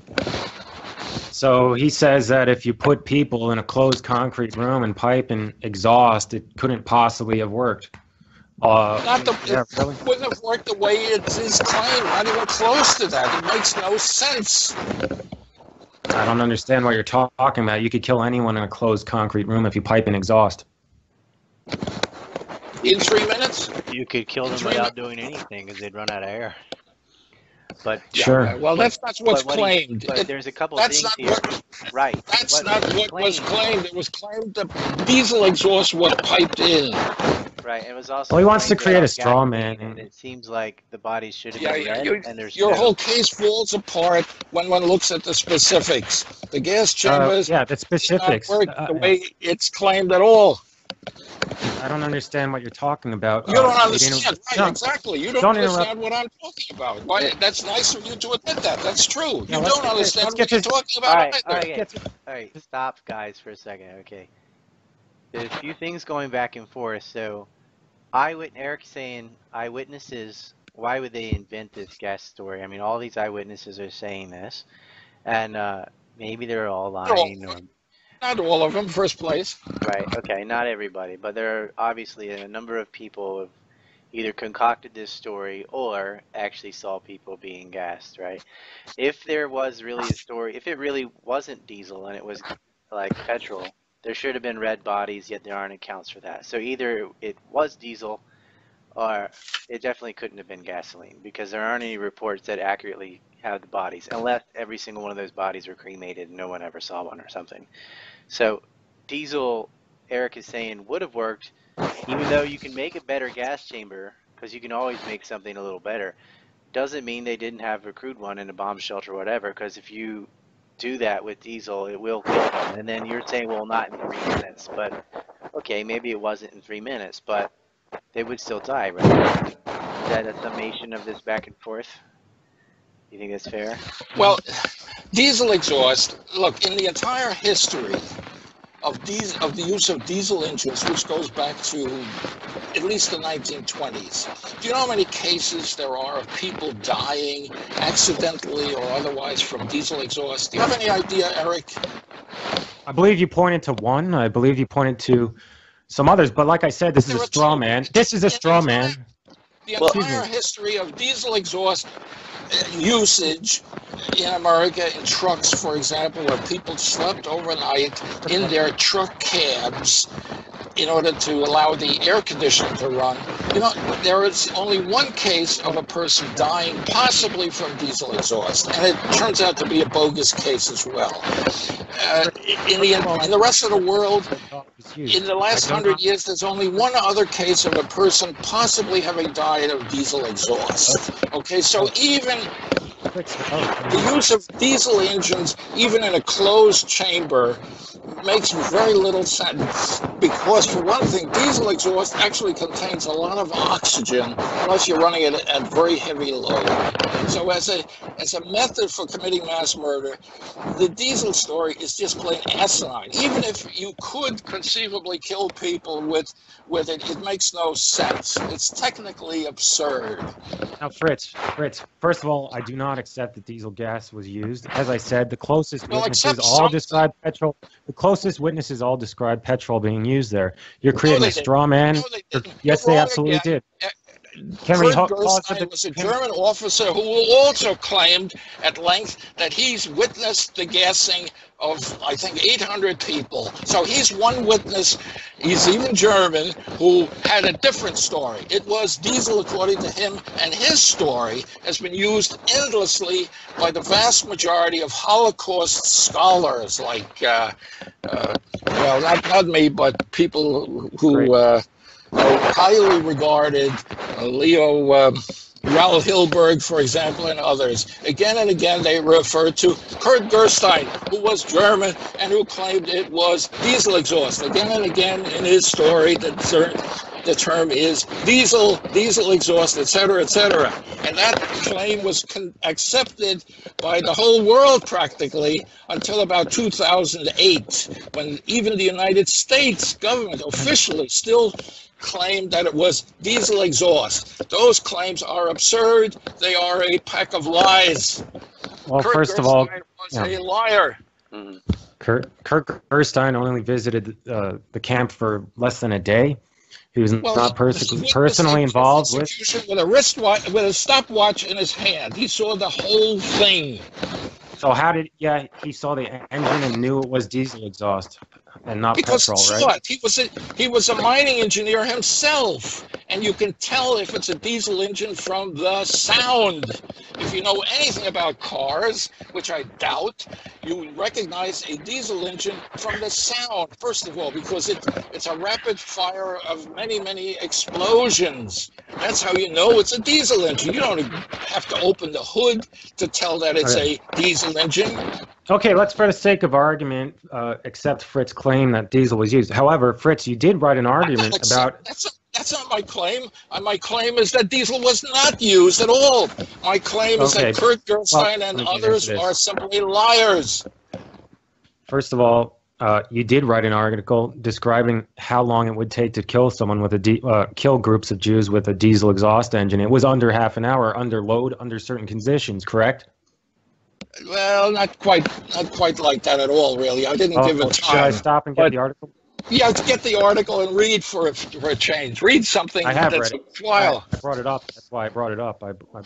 Yeah. So how long would it take to kill people with a diesel engine in a closed concrete room? I mean, you described in your article less than 45 minutes, less than 40, what? Well, that all depends on a number of things, like how small the room is, because the real killing ingredient in the diesel exhaust is not the carbon monoxide at all, but the temperature that you reach inside the room. Once the temperature is above 110 degrees or 120 degrees, people will be dying like flies. But to use a diesel engine to heat up a room is just plain crazy. Diesel fuel was a precious strategic commodity for the Germans. But I have talked about the fact that Germans used carbon monoxide made from wood chips all over the place. They had literally hundreds of thousands of trucks that generated their own substantial concentrations of carbon monoxide. Those things would have made sense for mass murder. I've said that again and again. I've shown pictures. They're all over my website. They're all over all of my essays that I've ever published on the subject. The Germans had a wonderful gas execution technology if they had ever wanted to gas anybody. They could have done it with the producer gas vehicles, which generated carbon monoxide directly from wood chips, and the concentrations of carbon monoxide in those gases was up to 35%. You could have killed lots and lots of people very easily, very cheaply, just by using wood chips made from ordinary wood that you could have gotten almost anywhere, especially in Poland. That would have made a perfect method for committing mass murder. But to use diesel engines as some sort of an intermediate step is just plain nuts. Just like all the rest of your claims about gases. No. I don't know what you're talking about. I'm sorry to be so blunt. What I claim is nuts is claiming. What I claim is nuts. First of all, this is an ad hominem attack, but what I believe is nuts is claiming that Auschwitz Auschwitz was a gay old You're time. making This is ad what you said. hominem attacks against the SS, against Germans who were at these camps. You should stop making ad hominem attacks yourself. I don't think that's what he's doing there. He's just saying what he actually believes. Go ahead, Eric. So what Fritz is engaging in amounts to a thought experiment: how to build a better gas chamber. That the often makeshift concrete rooms used as homicidal gas chambers could have been designed better isn't in dispute. In the total absence of witnesses claiming Jews were not gassed at Sobibor and Belzec, and in the absence of any witnesses describing mass transit through these sites to the Russian east, Fritz's theoretical thought experiment of how to build a more efficient gas chamber is totally meaningless. Well, there wouldn't be witnesses that something didn't happen. I mean, I can't find a witness to say no one was gassed at the train station I just left from, because nobody Not really was. a good analogy. Nobody's going to bring it up, you know. Not really a good analogy, Ryan. So at these places such as Treblinka, Belzec, and Sobibor, there were so-called fake railway signs. So these individuals that Germans themselves who some of them were actually free men after the war. Franz Stangl, Franz Suchimov, Joseph Oberhauser, and other primary defendants could have easily said, "What are you talking about? We didn't gas anyone. We routinely transited these Jews here, here, and here. Maybe Lviv, Pinsk, and Vilnius to the locations listed on these supposed fake railway signs." So, well, these trials were very carefully staged so that witnesses could not say the kind of things that they might have said.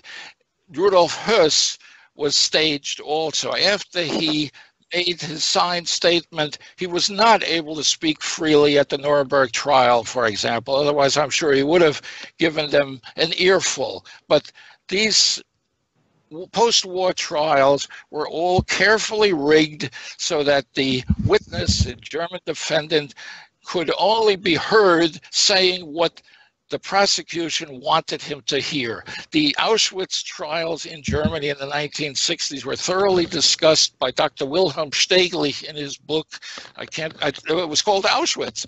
And he described how the witnesses were carefully chosen. First of all, if they were likely to give supporting evidence. If a witness was unlikely to give supporting evidence, he couldn't testify. They blocked him, in effect, from testifying. One German commandant from Auschwitz, Erich Baer, actually died before he was able to testify at the Auschwitz trials in Germany in the early 1960s. These proceedings after the war were all very carefully controlled, just like the witchcraft trials in the late Middle Ages in 1693 and so forth were all carefully controlled. You want to believe perhaps that these trials were open and so forth. Nonsense. The German trials, even today in Germany, are not open the way they should be at all. You can't just get up there and denounce the liars who are in the courtroom and expect your testimony to ever be heard from again. That's the way things are done, and it's a disgrace. But we can look into the alleged gas chambers to see if they would have even worked. And the alleged claims regarding those gas chambers are absurd, totally absurd. Well, before getting clearly, into the gas chambers, the so-called eyewitnesses who claimed the corpses were blue or didn't show any color at all, or even yellow or other colors other than red, they are liars. There's no escape from that. So the deniers call all Jewish, Polish, Russian, Ukrainian, and other witnesses to gassing and mass shooting liars. But let's talk about these Germans. Fritz wants to say they're just on trial. They were tortured. They have no. The excuse is that for some reason these Germans never had the courage to defend their and their nation's innocence. I tell you from the unique perspective of a political prisoner, this is so highly unlikely it becomes impossible. You can point to you don't know what political prisoners have to endure when there's a political mandate to crush a certain point of view. That's what happens. It gets crushed. I do know about this point of view, and you can point. One, but Also, the Nuremberg The trials point. aren't the Sorry. extent of just the witnesses. I mean, you have people, guards, etc., who could have just told somebody during the, when they're 80 years old or something, right? I mean, Yeah, I'd like to go into that real quick. I mean, first you could point to revisionists themselves, who often serve lengthy prison sentences, and the majority do not fold and continue to protest their innocence after release, even in the face of further prosecution. So the revisionists claim it was so impossible for all of these Germans to ever tell the truth about the so-called gas chamber hoax. So let's look at the case of Joseph Oberhauser, who was stationed at Belzec extermination camp, filmed in Claude Lanzmann's film Shoah. Oberhauser was a free man after serving his sentence, working as a bartender in Germany. It's entirely unbelievable for me to accept these Germans could find no way to release the truth about this supposed hoax. For instance, Oberhauser himself, a free man working as a bartender, could have written a lengthy explanation proving Belzec was a transit camp, only to be published by trusted confidants, friends, lawyers, or family after his death, as Ryan just said. He or any direct witness of these gassings could have explained where these massive transports of Jews in the hundreds of thousands went. Well, why would he have known? Why do you think he was probably a very small guard at most? He probably couldn't even read. He might have even known how to write more than his name. I guess that's a good excuse. So you're saying he's illiterate? He might be. He might be. He decided never to protest his innocence to some of his drinking buddies. Why fight City Hall when City Hall has all the guns and the control? He might have been starving even more than he was at the end of World War II in Germany. Okay? People were struggling just to survive for many years after the war. You think they're going to come up and say, oh, I was there and there was nothing like that? Some people did. My own distant relation Franz Boyen did, but he didn't get anywhere. He was lucky he didn't get fired from his government job. If he had spoken out publicly the way you suggest, he would have been fired. He would have been on the street. And his family would have been starving.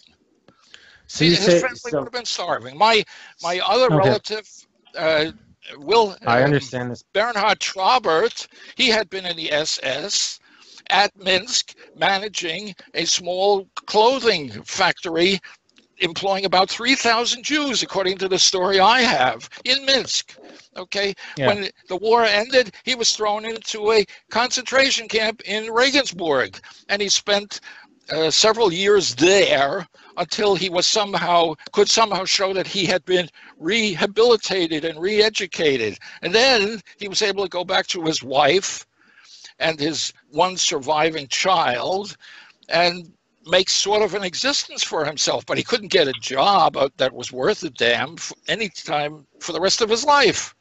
I know about that personally, and I protest my own innocence. You don't know much about the subject. There are also those who were essentially guaranteed the death sentence, including Adolf Eichmann and others, who had nothing to lose and everything to gain by producing evidence proving the so-called transit camp theory. The revisionists like Fritz make the SS, an elite military force feared throughout the entire world, into big softies. They claim that the SS did not kill masses of civilians and didn't have the guts or brains. They're illiterate, after all. I don't claim that. You're trying to put words in my mouth. Shame on you. Shame on you. He's illiterate. You're jumping all over the place. The accusations that are baseless.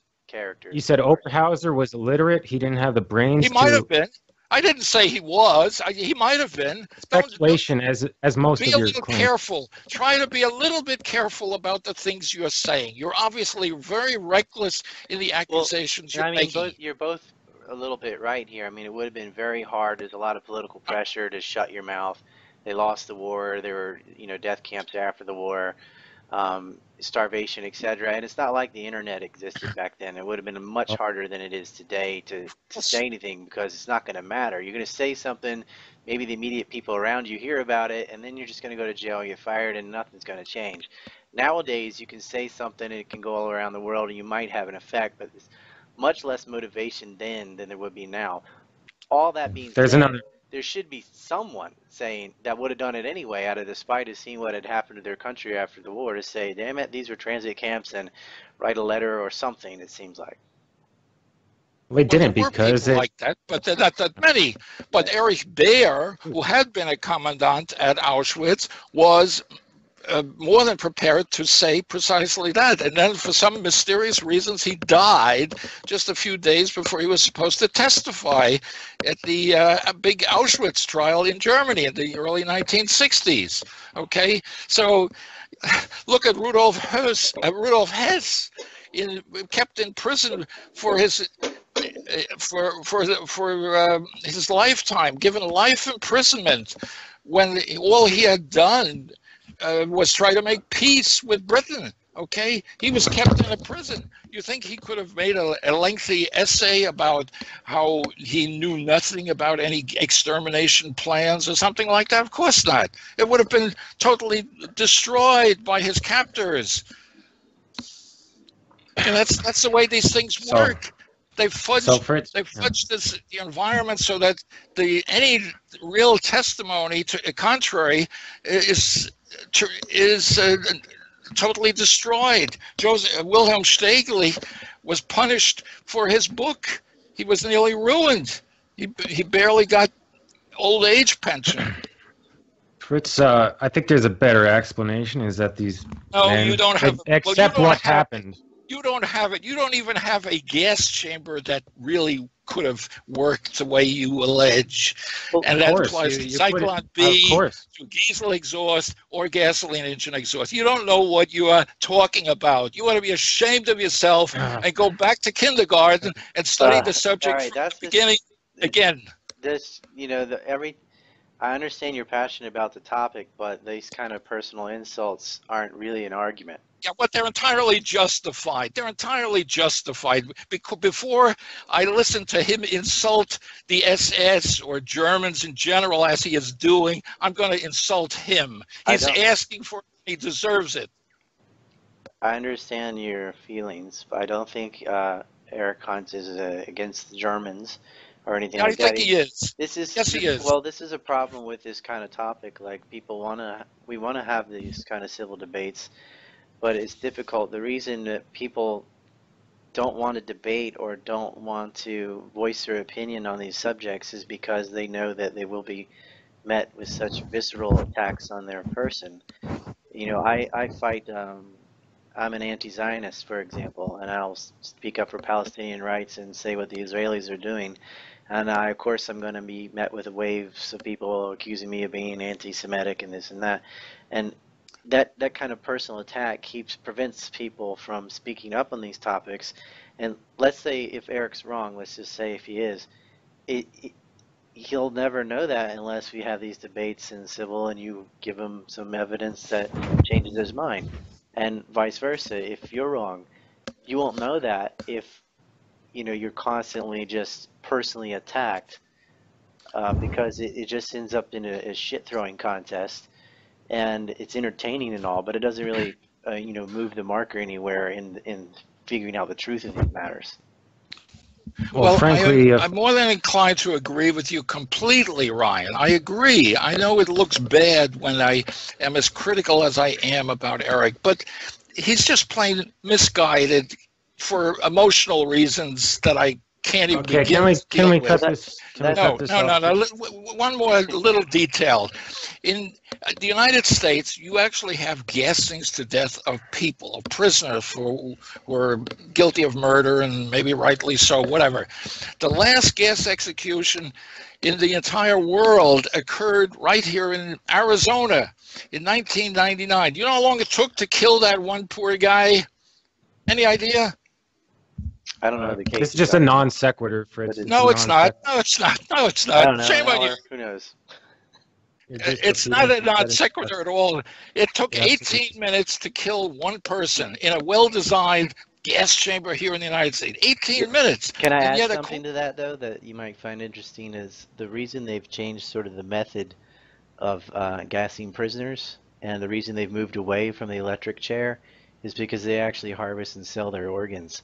and so they don't want to destroy their organs. That's why they're getting away from frying them, and it may or may not have a reason for why they gas them differently to try and preserve as much as possible, because Well, the that's human one body is worth possible millions. explanation, but I'm just saying. it's not the official explanation. The official explanation is that it is a kind of cruel and unusual punishment. Yeah, but they don't care about that. Look how all the people are Well, committing murders. They just want the organs. Okay, whatever, Yeah. whatever. But the last gas execution took 18 minutes here in the United States, and many of the gas executions in the United States took as long as 18 minutes as well, other gas executions. So it's not some sort of quick, easy way to get rid of somebody.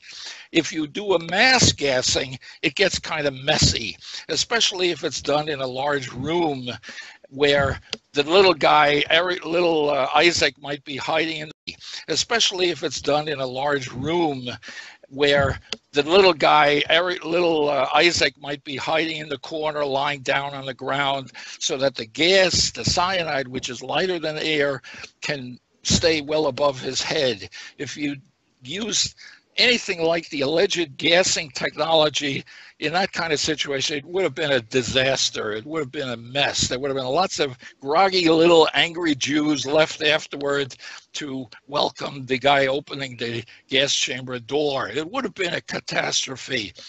But the Germans knew how to do it right, and they had the technology, but nothing like what the Germans had in their stock of technological methods was applied for the alleged mass homicidal gassings. It's very different. It's a very different technology. The Germans had technology for mass gassings with cyanide if they had ever wanted to, but it's totally different from the idiotic technology that is alleged for Auschwitz for mass gassings or for any of the other camps. The Germans had a system with forced gas circulation throughout the gas chamber. That was the way to do it. The Germans knew that, and we can practically read the minds of the German technicians and experts on this field in the German literature, and even to a great extent in American language literature.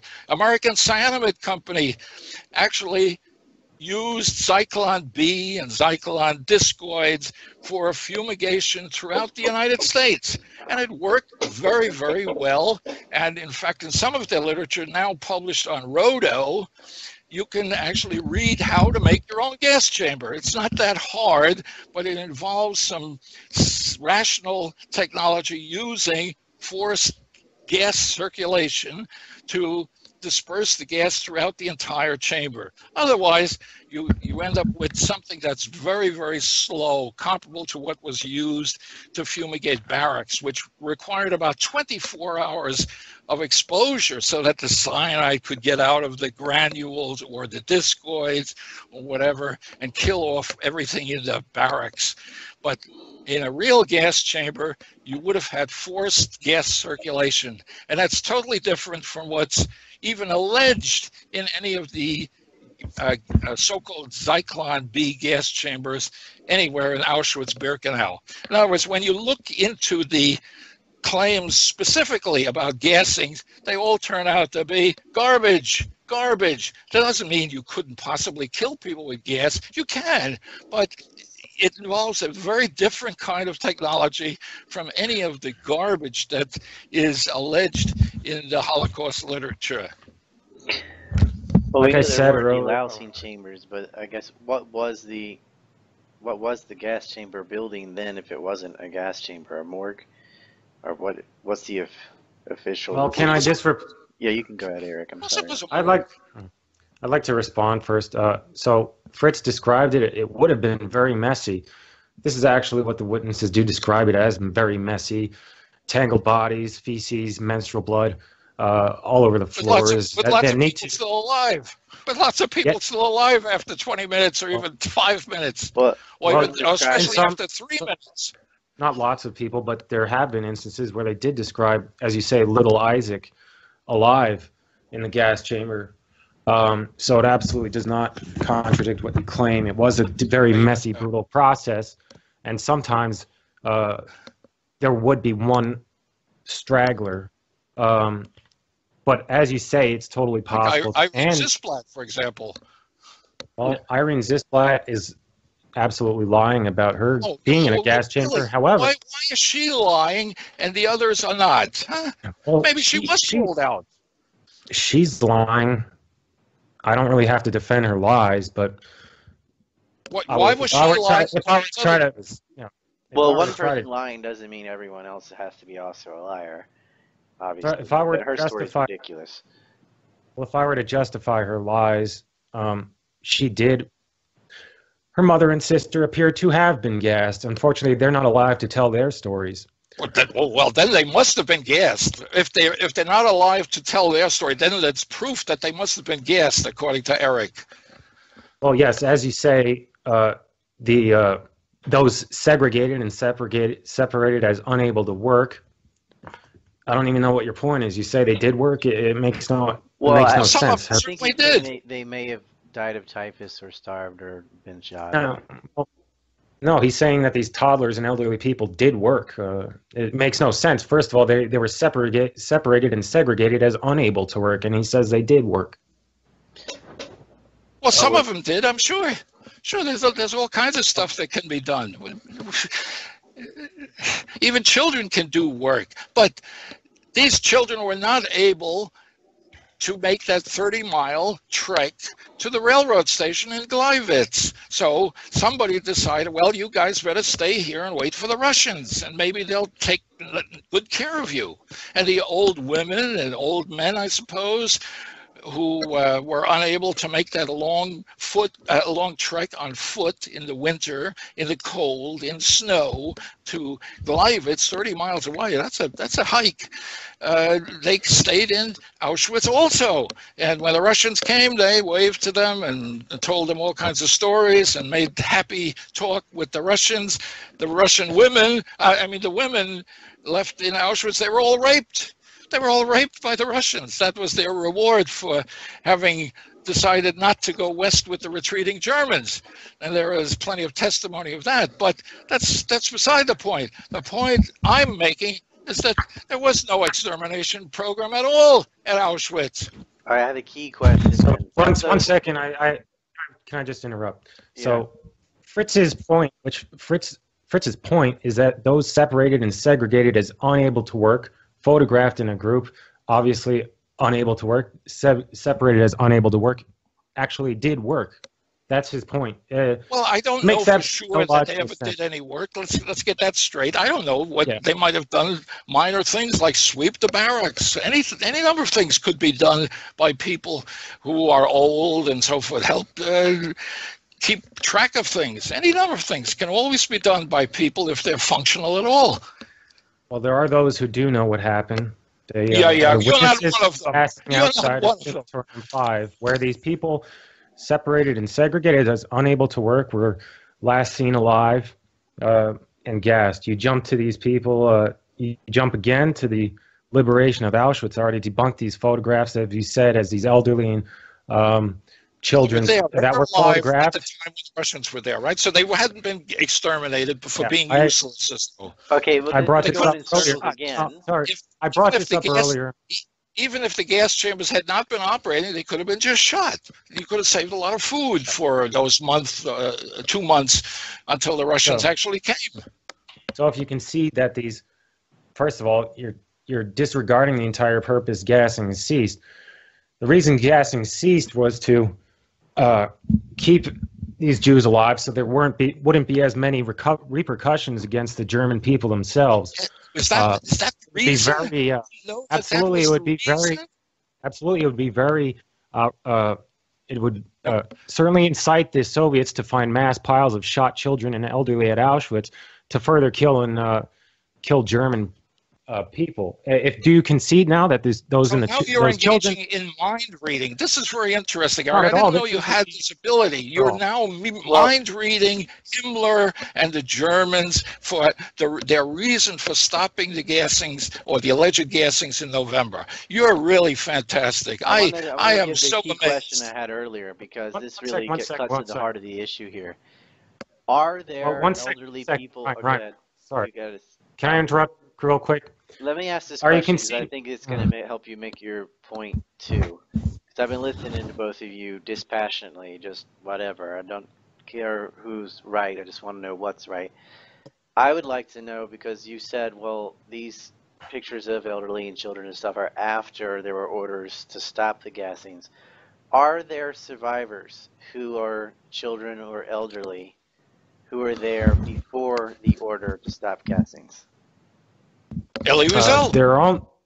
Well, Elie he was Wiesel. used for forced labor, Fritz. He was old enough, and What forced labor? Now, let's stick to this point before you jump to the next thing. What kind of forced labor do you think Elie Wiesel was ever likely to do when he got to Belsen? Or anyway, you could see the guy was a physical misfit at the very least. I doubt if he did a stitch of work when he got to Germany. well, 1 second. You know, I'm sure Wiesel did forced labor. To be honest, he was sent to the Buna work labor camp, a subcamp of Auschwitz-Monowitz, where his father Was he a and pipe him were fitter? forced to work. Was he a pipe fitter, do you think? Do you think he climbed any of the ladders there, the cooling towers, or anything like that? Elie Wiesel was a physical wreck from birth on, I dare say. So let's talk about the logic here. Fritz says Elie Wiesel, a teenager, perfectly suited for work, was able to work, but he says he's taught. Nonsense.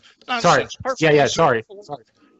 Perfectly unsuitable for work. However, these elderly and women and children were suitable for work, right? Well, they could do some work. I won't argue that, but why couldn't Elie Wiesel do some work? He might have done something. He might have swept the floor. Okay, so not much else. Okay, great. So I don't understand your illogical point here. Well, of you course not. tried to deny that he was working, and I showed you he was working, and you finally agreed to it because you said he was working. What work did Elie Wiesel do when he got to Germany? Tell me that. You talk about. We're not talking about. We're not talking about. I was talking about you brought up this subject. We're talking about Monowitz, which is a subcamp of Auschwitz. Well, do you think he was a pipe fitter? He worked there. He was not a pipe fitter, but he and his father worked there. Any idea? To be honest, because of what happened with Wiesel, I try to push it through the back of my mind. I don't really talk about exactly. I don't really, not too up on the subject of what Wiesel did, but as you say, he was selected for forced labor along with his father. His mother and younger sibling were much like those shown in the Auschwitz album, which were segregated as unable to work, useless eaters, and all evidence points to were gassed. So why wasn't Elie Wiesel gassed? Weren't they making shoes? He was used for forced labor. Sorry. He was used for forced labor at the Buna work labor camp, subcamp of Auschwitz. What forced labor do you think he could have done? But aside from something clerical, maybe a little bit of bookkeeping, keeping track of the elbow fittings and the teeth fittings, and something like that. What else do you think he might have done that was so valuable for the German war effort to justify keeping him alive, giving him food and shelter? Well, you're sort of coming to agree with me that those segregated as totally useless to work. I don't know that they were really segregated, but you keep talking about some documents that ordered them to be segregated and separated. I don't see any. I've never seen any documents like that at all. Well, there's photographs of them being separated and segregated. Well, there's photographs of them. Women and men were separated so that when they went to the showers, the women didn't stare at the men, and the men stare at the women. The women were given showers separately from the men. That's not so surprising, you know. I know this is a modern liberated age and so forth, but in those days, people kept the women separate from the men when they sent them to the showers. Oh my, isn't that terrible? Those evil Nazis separating the women from the men when they were sending them to the showers, and sending women or babies or children maybe separately again to different showers. Oh my, those evil Nazis separating people from each other. Oh my, they are absolute fiends. I concede to that brilliant point of yours, Eric. You really are so brilliant. I hadn't seen that before. They separated the women from the men, and they separated the old people from the younger people, maybe because the older people were not likely to do any useful work for a while, so let them sit on a chair in a bunk in a barracks somewhere. Oh, well, that is so fiendish on part of those Germans. Well, I'm not talking. First of all, I mean, you're really devolving into all this emotional stuff. I'm talking about this photograph. I'm emotional when I hear this nonsense from you endlessly. Okay. I'm talking about this photograph. I'm not talking about separation of sexes. I'm talking about a photograph of mixed sexes, of those, as you say, having a picnic outside of Crematorium 5. These are all mixed sexes. They're mixed sex of those unable to work. Well, you don't know that they're unable to work even. Make your points, be a little more careful. I don't know that they're unable to work. Maybe they are, maybe not. Which picture are you talking about? I have the Auschwitz album in front of me, right here. Tell me which. Okay. Give me are you denying that? Are you denying there were those selected unable to work? Maybe. I don't know. But I do know that none of them were killed in gas chambers. Well, is the evidence for them being segregated based on some order or on photographs? It's all witness testimony, photographs, and evidence points to those being separated and segregated as unable to work. These people never show up anywhere else. Those separated and segregated as unable to work, last seen again outside of these gas chambers. Total nonsense. I mean, you're pathetic. I'm looking at pictures here. 2 ad hominem attacks. Group gatherings. Here, I'll give you a page number. Here are the kids on page 152 and on page 153. I've used these pictures before. They're sitting around. You see the kids are actually looking at each other's meals to see, gee, you got a peanut butter sandwich and all I got was a cheese sandwich. Maybe we can trade. They're nibbling quite peacefully. There's no sign of fear or terror on the faces of any of them. Not one. Look for yourself. That isn't true at all. There's a woman. Yes, it is true. Yes, it is. There's no sign of terror. If people are terrified, they show that pretty easily just by running. They run as fast as they can wherever there's any kind of an opening for daylight. These people are not terrified at all. When people like you say that, you're simply lying. Shame on you. Let me talk for about 2 minutes here. Let me talk. Is this the photograph that's in your article, Eric? It's the one. Yes, it is. Yes, it is. It is a photograph in my article. First of all, these people are surrounded by electrified barbed wire fence in the pen of Crematorium 4 and 5. That's all there is in this specific area of the camp. It's called Birkenau. It's the birch forest of the camp. You can absolutely see distress on these people. Sorry. You run into the fence. You run to the fence as fast as you possibly can. You try to get over the fence. You try to get under the fence. If you're that terrified, you do stupid things like that. The fence may be unbeatable, may not be possible to climb over it, but you still try. If you're afraid of being gassed to death, people panic and run.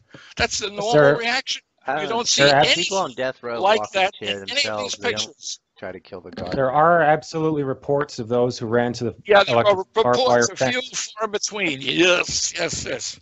But that's it. You have no real evidence of anything of the sort. Well, there aren't are reports of those who ran. accused him of doing before, saying now you're a mind reader and you know their motivations? I mean, we don't know, but I can tell you prisoners today who are on death row don't try to just kill the police. They just walk and accept their death.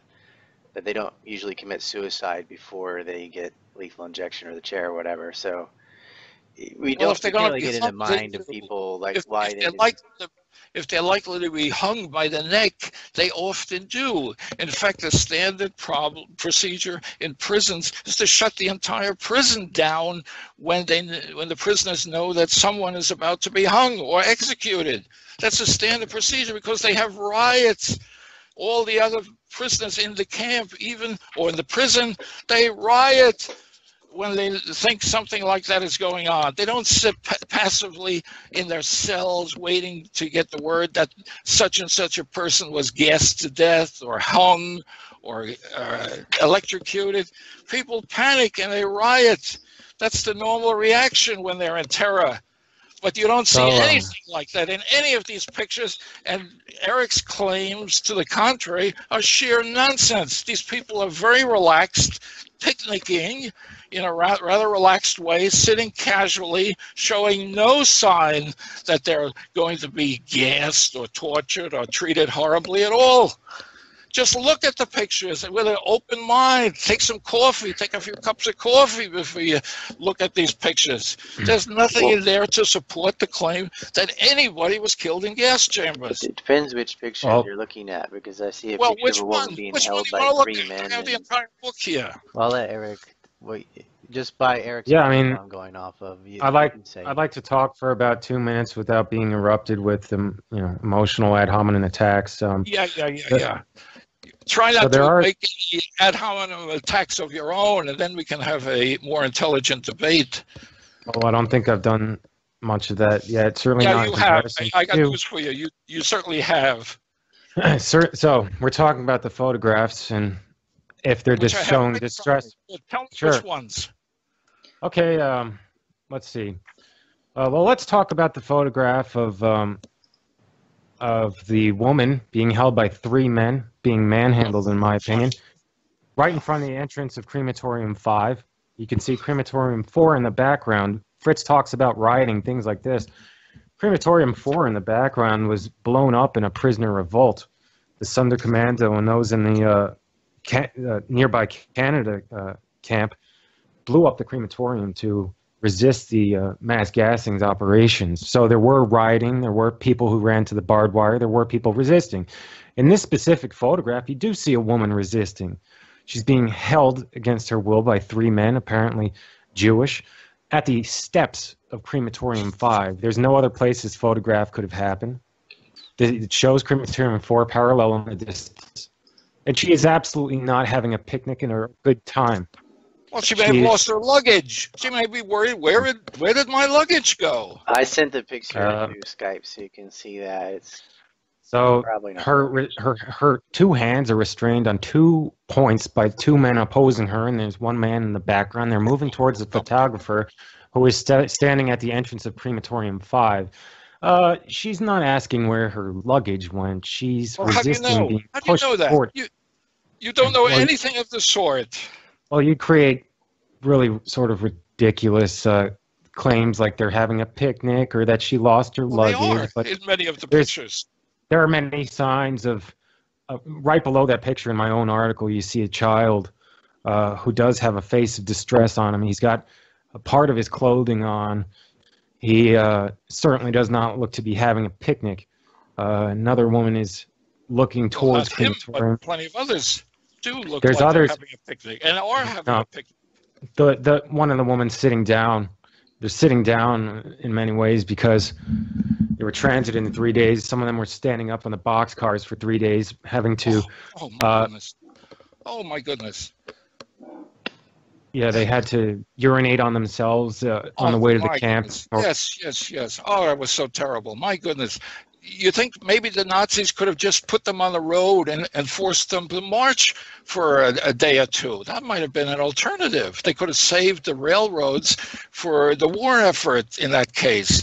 But they actually transported these Jews who were there out to exterminate in railroad cars. They could have gassed them right there in Budapest. Many of these Jews were supposedly Hungarian Jews. In Budapest, they had an excellent gas chamber for fumigating entire railroad trains.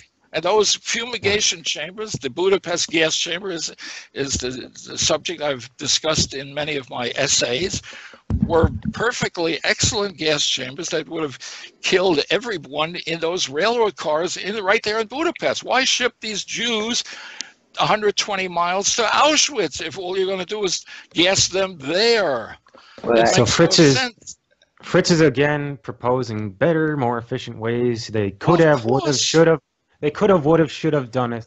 the bottom Yeah, line yeah, is yeah. murderers. Well, Murderers that's what don't that's often. called critical thinking, folks. Can I continue? You're Well, just wouldn't it interrupting. be also because they were trying to use the majority of them for labor and Well, not some were sure, but you could have made the selection right there in Budapest or somewhere in Slovakia. Why ship the useless ones to Auschwitz if all you're going to do is kill them, as Eric claims? You could have saved all those train fares for really important people, you know, for the pipe fitters or people who could do some serious work. The Germans did a lot of inefficient things during the war. This is why they lost the war after all. Right? So well, they could have done the selections right there in Budapest or in some other location from where they were selecting and shipping Jews. Right? That's the logical thing to do. Just take the men. But murderers do at the camps because the people at the camps knew what kind of jobs needed to be done. Murderers often do a lot of illogical things. Yeah. Well, the real mass murderers were the Americans when they bombed German cities in World War II. Those were real mass murderers. So if you want to talk about mass murder, talk about the real ones, not the make-believe mass murderers. Well, unfortunately, we're talking about these people, such as at Auschwitz, that were selected as unable to work, segregated. Well, you don't even know what they were selected for. You don't cite any documents showing that the SS selected this guy for this or this guy for that, just sitting on his ass. Are you denying that selection? Anything. You're talking about selections without any solid evidence whatsoever, except for these so-called eyewitness claims, okay? We've known, and even you admit that many of these eyewitness claims are just bogus, they are lies, so you have to be a little more scholarly if you're going to pursue that kind of argument. Let's talk about scholarly. The records we have of those transported out of Auschwitz are all of the ages and youth, You haven't able to work. You haven't seen those records yourself at all. Yes, I have actually. I saw them while researching Irene Zisblatt. The records. I don't believe it. But you anyway, don't believe that there are records? Okay, you don't believe there are records? I believe there are records, but not the kind of records that you're talking about. Yeah, there are no records that describe what happened to those unable to work because they were gassed at the sites. The Germans kept no records afterwards. Well, you admit there are no records of people being gassed, and yet that would have been something to keep track of. You would have at least shown that this guy is no longer around anymore. He's dead, you know. So let's dispose of his personal possessions, which are kept in Canada, or let's not, worry about finding a bunk for him or a place for where he might work. If a person is killed, you want to keep some sort of a record of it so that you don't waste time in the woods around the camp running to try to catch him. You know, people did escape from Auschwitz, and if they escape, you want to catch them, right? But you can save a lot of energy if you know the guy is already dead. I mean, Fritz is going again into this coulda, woulda, shoulda. As we say, there's no records of those people sent anywhere else. Well, all evidence points to them being gassed. Killed in gas chambers either, right? On the one hand, there's all the physical evidence, all the eyewitnesses. No, you're lying. All now. All the physical evidence, all the records. No, nonsense. You don't have that. You don't have any physical evidence that anybody was killed in a gas chamber. Well, absolutely, there's physical evidence. You don't like it, though. You won't accept it. Well, I don't accept it because I'm critical. I know you have no autopsies, for example, to show that even one corpse found anywhere was of a person killed in a gas chamber. Do you understand that at all? First of all, there are the Polish investigation of Treblinka. They found intact human skulls and neck bones without bullet holes in them. They might have died from disease. Is that possible? They might have died from disease. Is that possible? Actually, these mass cremation pits shown in the investigations and photographs and all witness testimony say they don't have didn't die of disease. How exactly? But they're lying. They're Everyone's lying, in my opinion. Everyone's Disease lying. was a major problem in Poland already at the very beginning of World War II.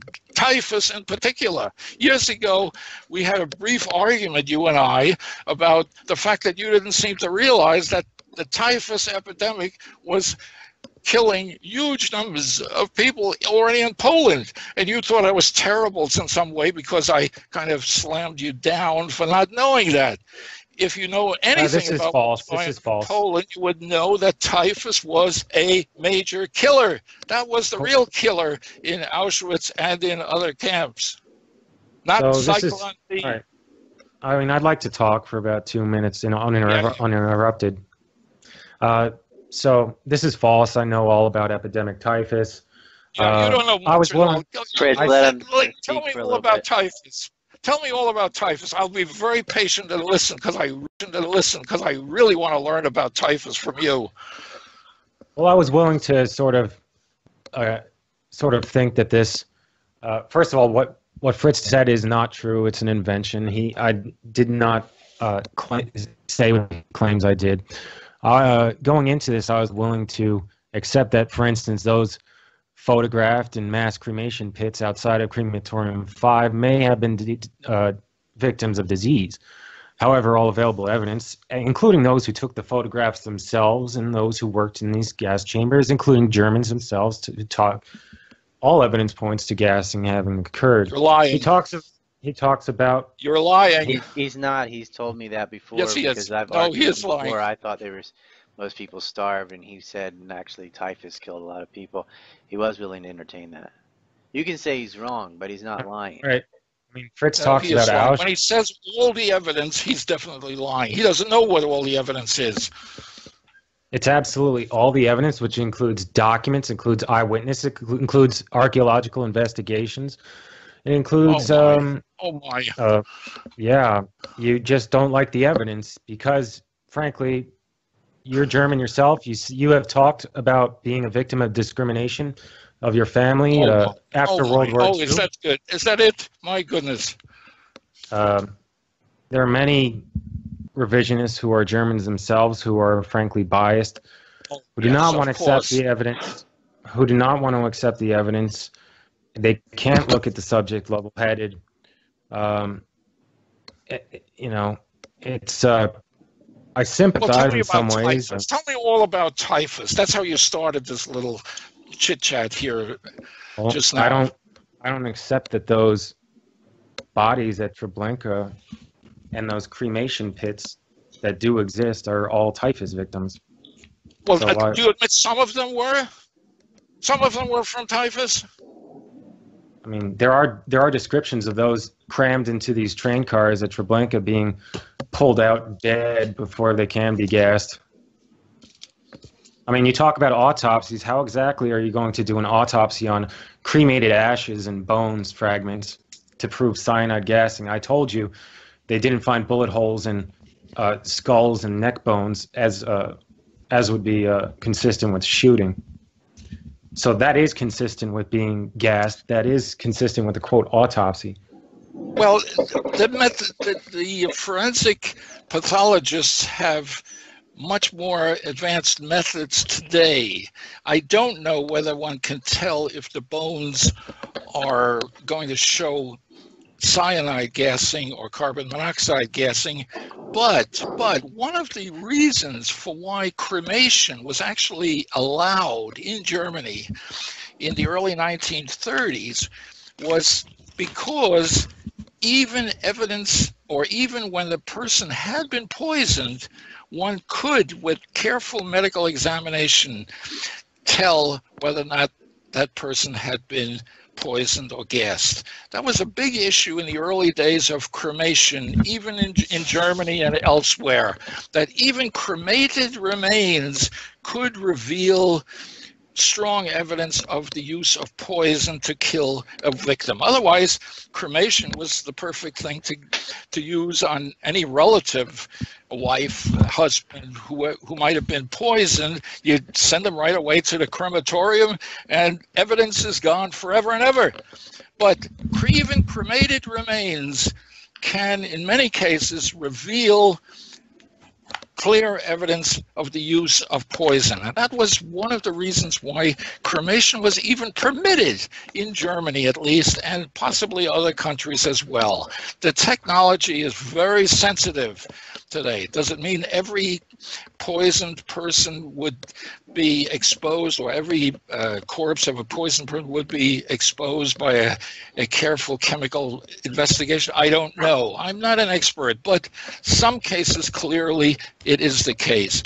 And even on my miserable TV, I do see TV programs about crime investigations where they have talked about even cremated remains showing proof that poison was used at some point by someone or other. And so don't rule anything out. The remains, such as they are at Treblinka or anywhere, can be exhumed someday and examined very, very carefully by forensic pathologists, and they may prove one thing one way or another. The fact that they don't have bullet holes in them is already evidence of non-execution by firing squad, but the people may have died from typhus nonetheless, and that shows itself sometimes in damage to the bones. And so don't rule anything out, especially about things you don't know much about to begin with. Well, you just said you're not an expert on that subject, so well, I you agree, yourself... but I know more than you do, obviously. Well, not actually. I mean, I talked about the logic of... Actually, plenty. Not. Actually, I do know more can than I you talk, do. please? That's not saying much. Let him respond. Can I talk, please? I mean, we're talking about the Fritz, logic. every time you say something and then at the very end you hurl a few insults, like Eric's being pretty calm about this, but he's asking for it. He's asked for that. I can see that. Well, everyone listening just wants to know the arguments, though.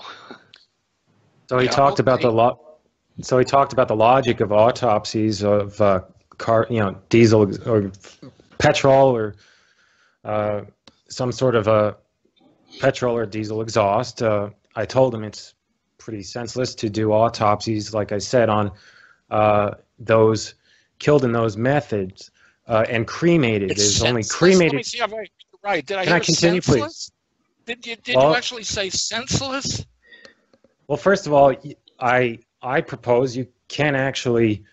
So some of the flammable substances used to actually cremate the remains release the same gases that you claim were used inside. Well, that are claimed to have been used inside the gas chamber. To look at cremated ashes and bone fragments and try to determine they were killed by inhaling poison gas. As you sort of were sort of conceding the methods used back then, or couldn't determine that, but you say because of modern TV shows like CSI that they could do that today. Frankly, all of your case revolves around someone like who has watched these shows such as CSI and want to play an amateur detective and take away all the available evidence, eyewitness testimony, documents, and archaeological investigations, photographs, and throw it all out the window because you say it wouldn't have happened exactly the way you say it would have. But no, I don't actually think there's a way to actually autopsy these ashes and cremated bone fragments and determine they were killed via inhaling poison gas, especially because carbon and other materials would have been released by the fire itself. Well, that's your theory. Well, big deal. You don't know what you're talking about. You're no expert. I'm no expert, but I do know that the technology for examining corpses and bones has advanced enormously. I don't think I'm overreaching when I say that. For sure, today the technology is better than the 40s, but there's a big difference between most poisons that can kill somebody and this specific type of gas, because like Eric said, that's what you use to burn things anyway. Well, yeah, I mean, logically, a fire releases many, if not many, of the same chemicals that were claimed to use to kill these people via inhalation. If not the exact same chemicals were used as fire starters themselves. So it's illogical to claim autopsies on cremated bones and ashes to Well, prove. some autopsies might fail, but some, if there is tissue left, like internal organs, as would be the case with a mass burial, and when you do open cremations, open air cremations, you don't reduce everything to just bone fragments. There's plenty of tissue left. So if they actually do a serious examination of some burial pit or cremation pit, they may well find something serious one way or another on the subject. But they're obviously not very interested in doing that. And you are obviously not interested either. You Well, don't it's even think there ironic could be that anything. Caroline Coles could go dig up Christian graves and use them as props for her television series or show, but wouldn't, she respected the wishes of the rabbis and didn't want to unearth any Jewish bodies, but they went and dug up Catholic bodies and didn't consult any bishops or anything about that. I thought that was rather insensitive. Yeah, I agree completely. I agree. People who are Jewish die in America and their bodies are autopsied. As far as I know, they're autopsied rather routinely when there's any question as to the cause of death here in the United States. A lot of Jews in the United States are secular. Right. Sure. Right. So what? And rightly so. But yeah.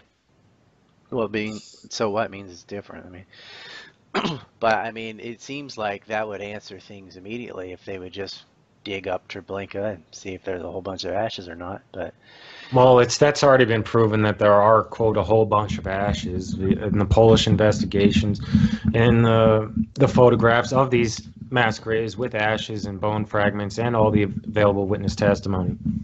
It's there are those that just don't want to accept the evidence, and some who like to hide the evidence. We ask questions. We think a little bit about the so-called evidence, and we ask, maybe this is not right. Maybe this is not the way it should have been done. I know that's terrible. I know that's evil for many people to even question these stories, but that's what goes on with sane people when they hear these wild, fantastic stories about mass murder and things like that. They ask a few questions. That's very painful and awkward for you, Eric, and for people like you. Well, my website's called questioningtheholocaust.com, Fritz. It's not awkward at all. My goodness, people are questioning the Holocaust. Oh, well, that's already a sign of evil and anti-Semitism ratcheting up. The answer to questioning the Holocaust, as I've determined, is realizing that these mass gassings and mass murders such as Bobby Yard did happen. I've had no fear of investigating this. You haven't come up with one shred of good evidence outside of these wild atrocity claims. Now, Fritz, you have zero evidence of mass transits through these camps? Well, of course I admit that, but I don't care. That doesn't matter. That doesn't matter. You admit it and you don't care, yet this is the central issue of the Holocaust controversy in 2017. It's not an important controversy for me at all. It's not an issue. I don't care where these people went. They were definitely not killed in these idiotic gas chambers that the Jews have actually concocted. They were not killed in gas chambers with diesel exhaust or gasoline engine exhaust. That's the important point. Why should I care where the survivors went? They went all over the place. They went to Brooklyn and Flushing, New York, Israel. Lots of them went to Israel. Do you understand that? That a lot of Jews in Israel at the end of World War II were from Europe? How did you suppose that happened? Were they reborn? Huh? Were they reborn somehow after being buried in the crematorium pits? Were they resurrected? Well, Fritz, you say you don't know and you don't care. You don't know and you don't care because you have no answer to. I care about the important things. I don't care about the side. Because it's easier for you. It's easier for you. You haven't got the issue. You have no answers to this question, and this is the main reason. Got an issue worth a damn. You focus on what happened to those Jews. I don't think that's all that important. At the end of not only at the end of the 20th century, there were well over a million Jewish Holocaust survivors alive in the world, according to Sergio Della Pergola. 1,093,000 Jewish Holocaust survivors alive in 2003. That's not some Nazi revisionist talking. That's a Israeli professional demographer. And you can read his entire report just using the link on my website. Just look up Sergio Della Pergola. It's an unusual name. It's one of the reasons why I remember it so well. But 1,093,000. That means, I think, that there were several million Jewish Holocaust survivors from Europe alive in Europe at the end of World War II. I think that's an entirely reasonable conclusion. I don't know. Some of them may not have been in Eastern Europe or in Russia. Okay, some of them were hanging out in France, in Germany, Poland, just like Abe Foxman. He was a Jew, but he was raised or kept by a Polish family in Poland, and as a child he went to some sort of Christian schooling and he pretended to be Christian.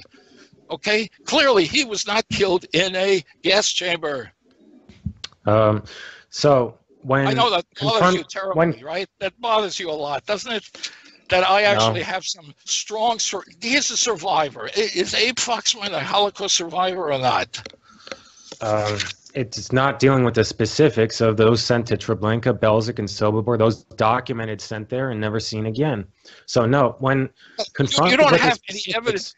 Even your own evidence shows that some of these people were definitely seen again. Helen Schwartz was seen again. Pearl, what's her first name? She was seen again. So when you say they were never seen again, you're wrong. You're just talking about wrong. those. I'm talking about those sent, quote, to the Russian East. You're talking about Helen Schwartz. She was sent from Bialystok, which is east of Treblinka, to west, supposedly through Treblinka to Majdanek in 1943. You can't find anyone in 1942 sent to Treblinka and sent to the Russian East. These are 713,000. You say you don't know. How did Helen Schwartz get to the east to begin with? Oh, that's where she lived, Fritz. Oh, okay. All right. So she was there. So, so there were Jews in the Soviet East. Okay. Were they all just lifelong residents of the East? Or is it possible that some of them had been shipped to the East from Germany or Europe? Many of them were. I know that anybody who knows anything about what was going on knows that was a matter of routine. They were shipped from Auschwitz to the east, but he's saying specifically where they shipped from Sobibor and Treblinka. So I mean, Fritz brings up Helen Schwartz, and I want to, tell Fritz, I'm sorry if you were misled. I was one of the people who brought this Helen Schwartz testimony to the forefront, and it's one of the reasons I'm coming out and talking like this. I don't like being misled, and I hope I'm not trying to mislead others. So Fritz brings up this woman. Yeah, Fritz brings up this woman who describes being sent from Bialystok or Grodno to Treblinka from the east to the west, and then being sent because she and others were useful for forced labor in 1943, as small amounts of transports were to Majdanek. She does not contradict official story.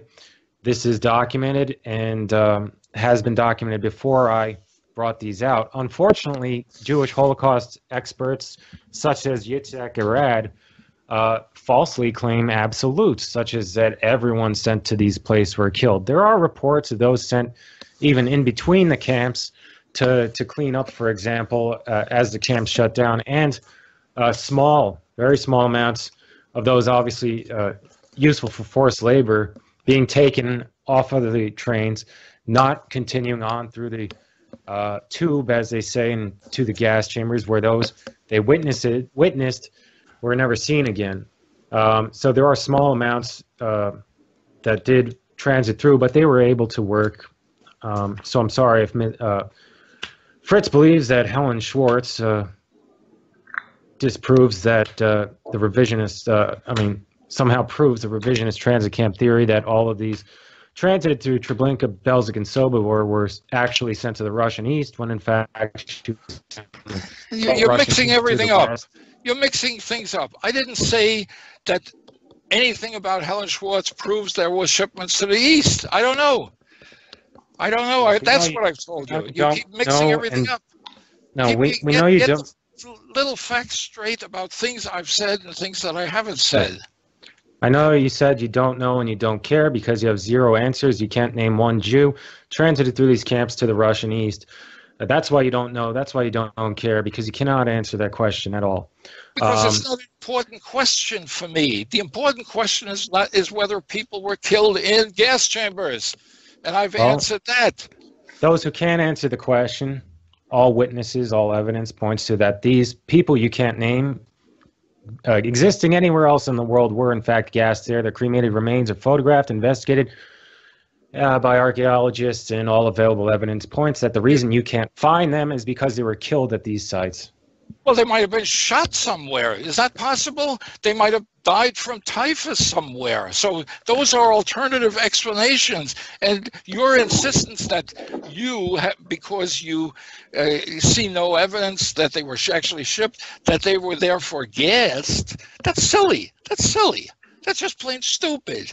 I'm sorry to be so blunt, but you think because or people like me can't account for the disbursement of these people to the East, therefore they must have been gassed? That's cuckoo. There's so many other things that can happen every day. I might die tomorrow. It doesn't mean that I was gassed. I could have died from anything in a car accident. That happens. I mean, frankly, you had no logical or logical explanation or evidence. You're the one who is totally illogical with your insistence that the lack of evidence that people were transported to the East is proof. No, it's not only that. It's not only that. In gas chambers. That's what it's not only that. It's all the available eyewitnesses, You don't know what all the available evidence is. My available evidence is something you choose to ignore.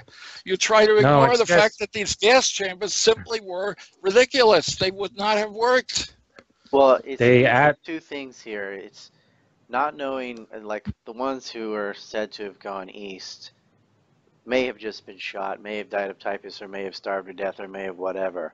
However, his argument is not resting on just, okay, we don't know where they went, therefore they may have died.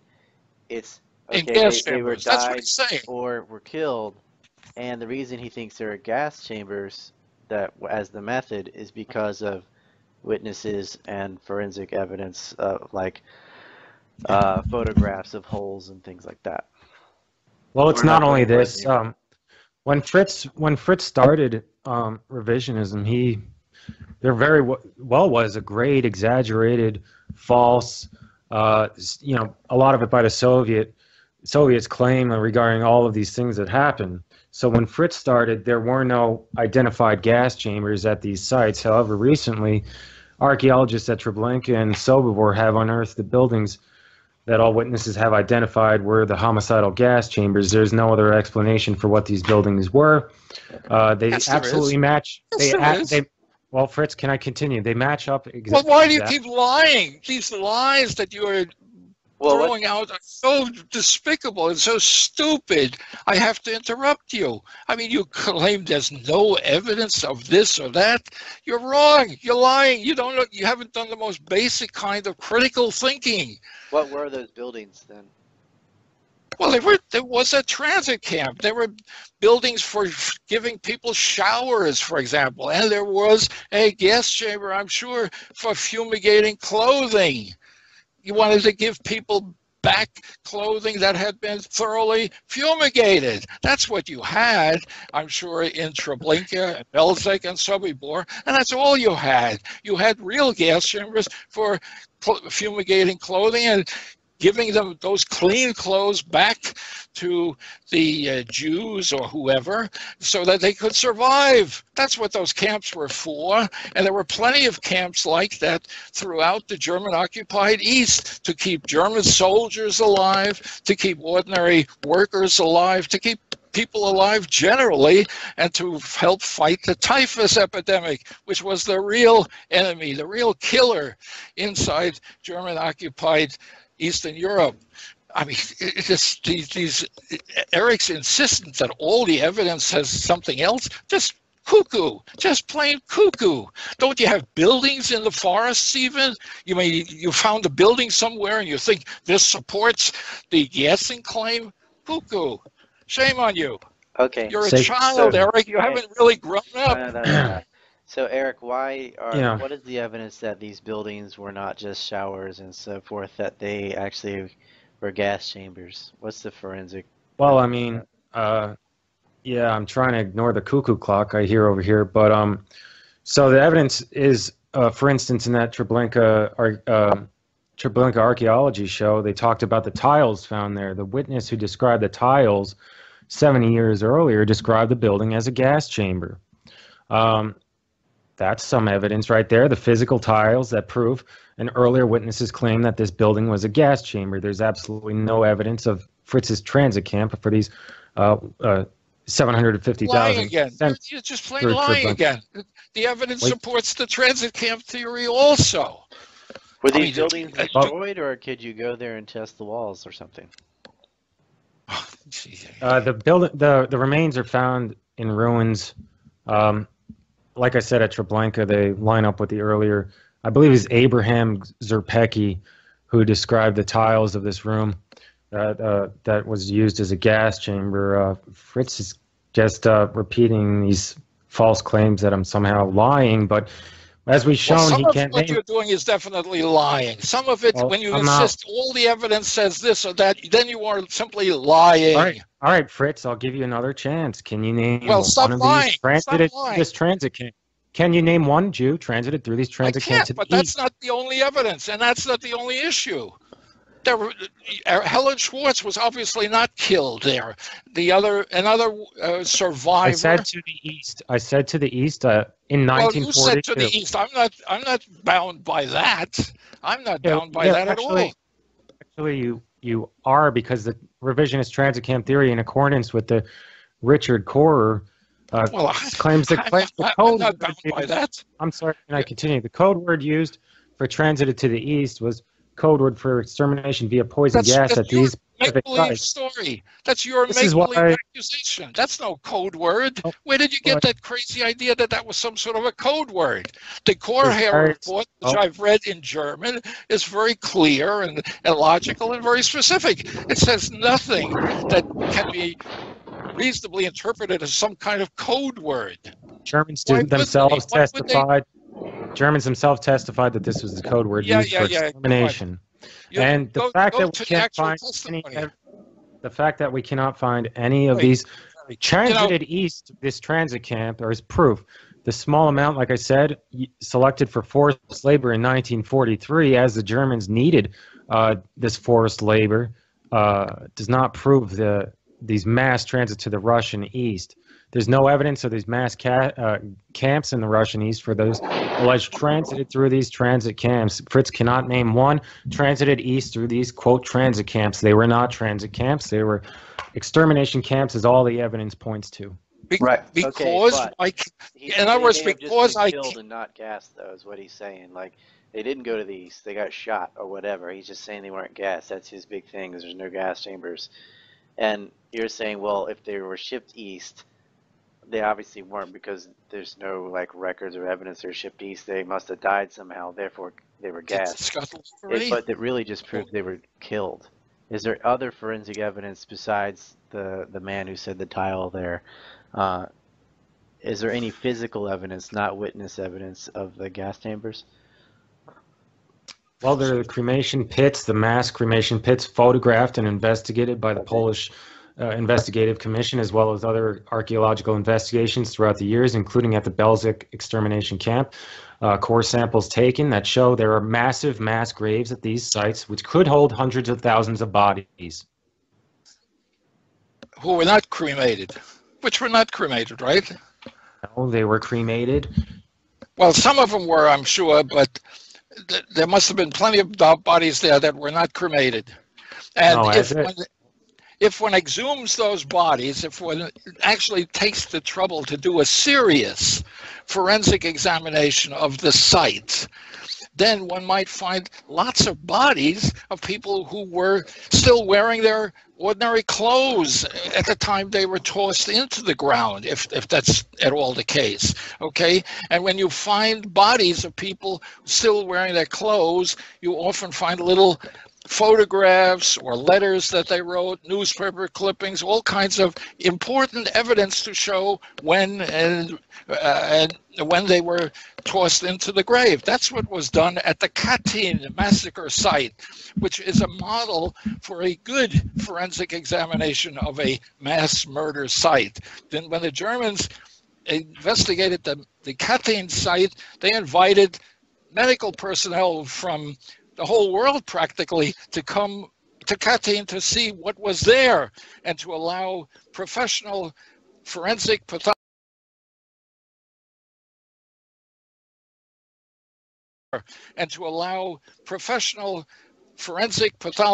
pathologists of every sort to look at the bodies and to see when these people were killed, how they might have been murdered by the Soviets, as it turned out, and have an open investigation. Nothing like that has really been done for this huge burial site at all.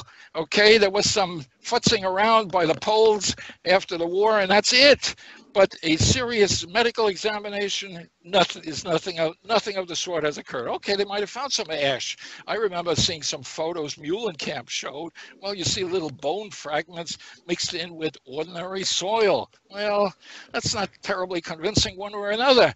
But the fact is, people are brainwashed very easily. When they see a pile of dead bodies, oh, they're shocked, they're horrified. The strongest evidence for the Holocaust hoax is nothing from Auschwitz. It's the burial pits at Bergen-Belsen. Those pits are filled literally with naked bodies of people who were emaciated before they were thrown in those pits. And people look at those pictures and they say, oh, it's obvious they must have been gassing people to death. Well, the fact is, no one was gassed to death at Bergen-Belsen, and everybody who seriously looks at the subject recognizes that.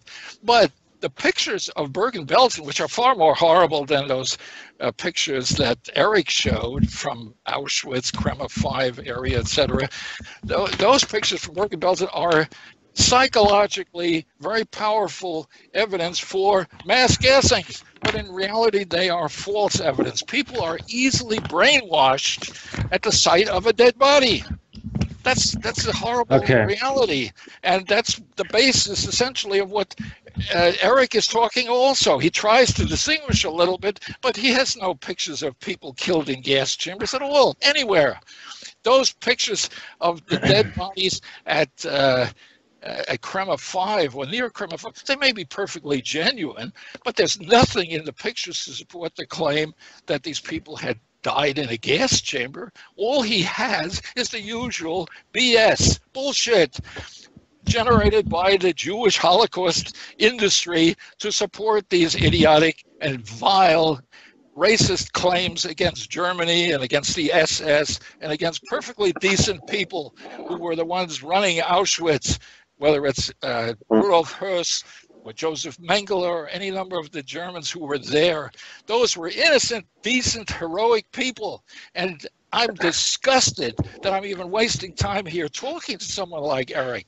A day ago, Guillermo Rudolph cautioned me about a debate with Eric. And I'm sorry to say it, but I think Guillermo was right.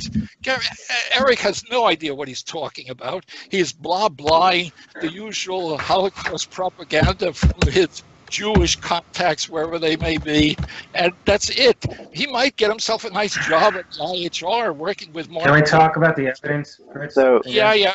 We'll get it back to it, but this is essential. You have no evidence that no good evidence that even one person was ever killed in a gas chamber by the Nazis. You don't even have a theory as to how the gas chambers would have worked. You should be ashamed of yourself. I'm ashamed of myself to have to waste time talking to you because because you're blind. It's not a and waste of China- time to have a debate. This is what you both agreed on.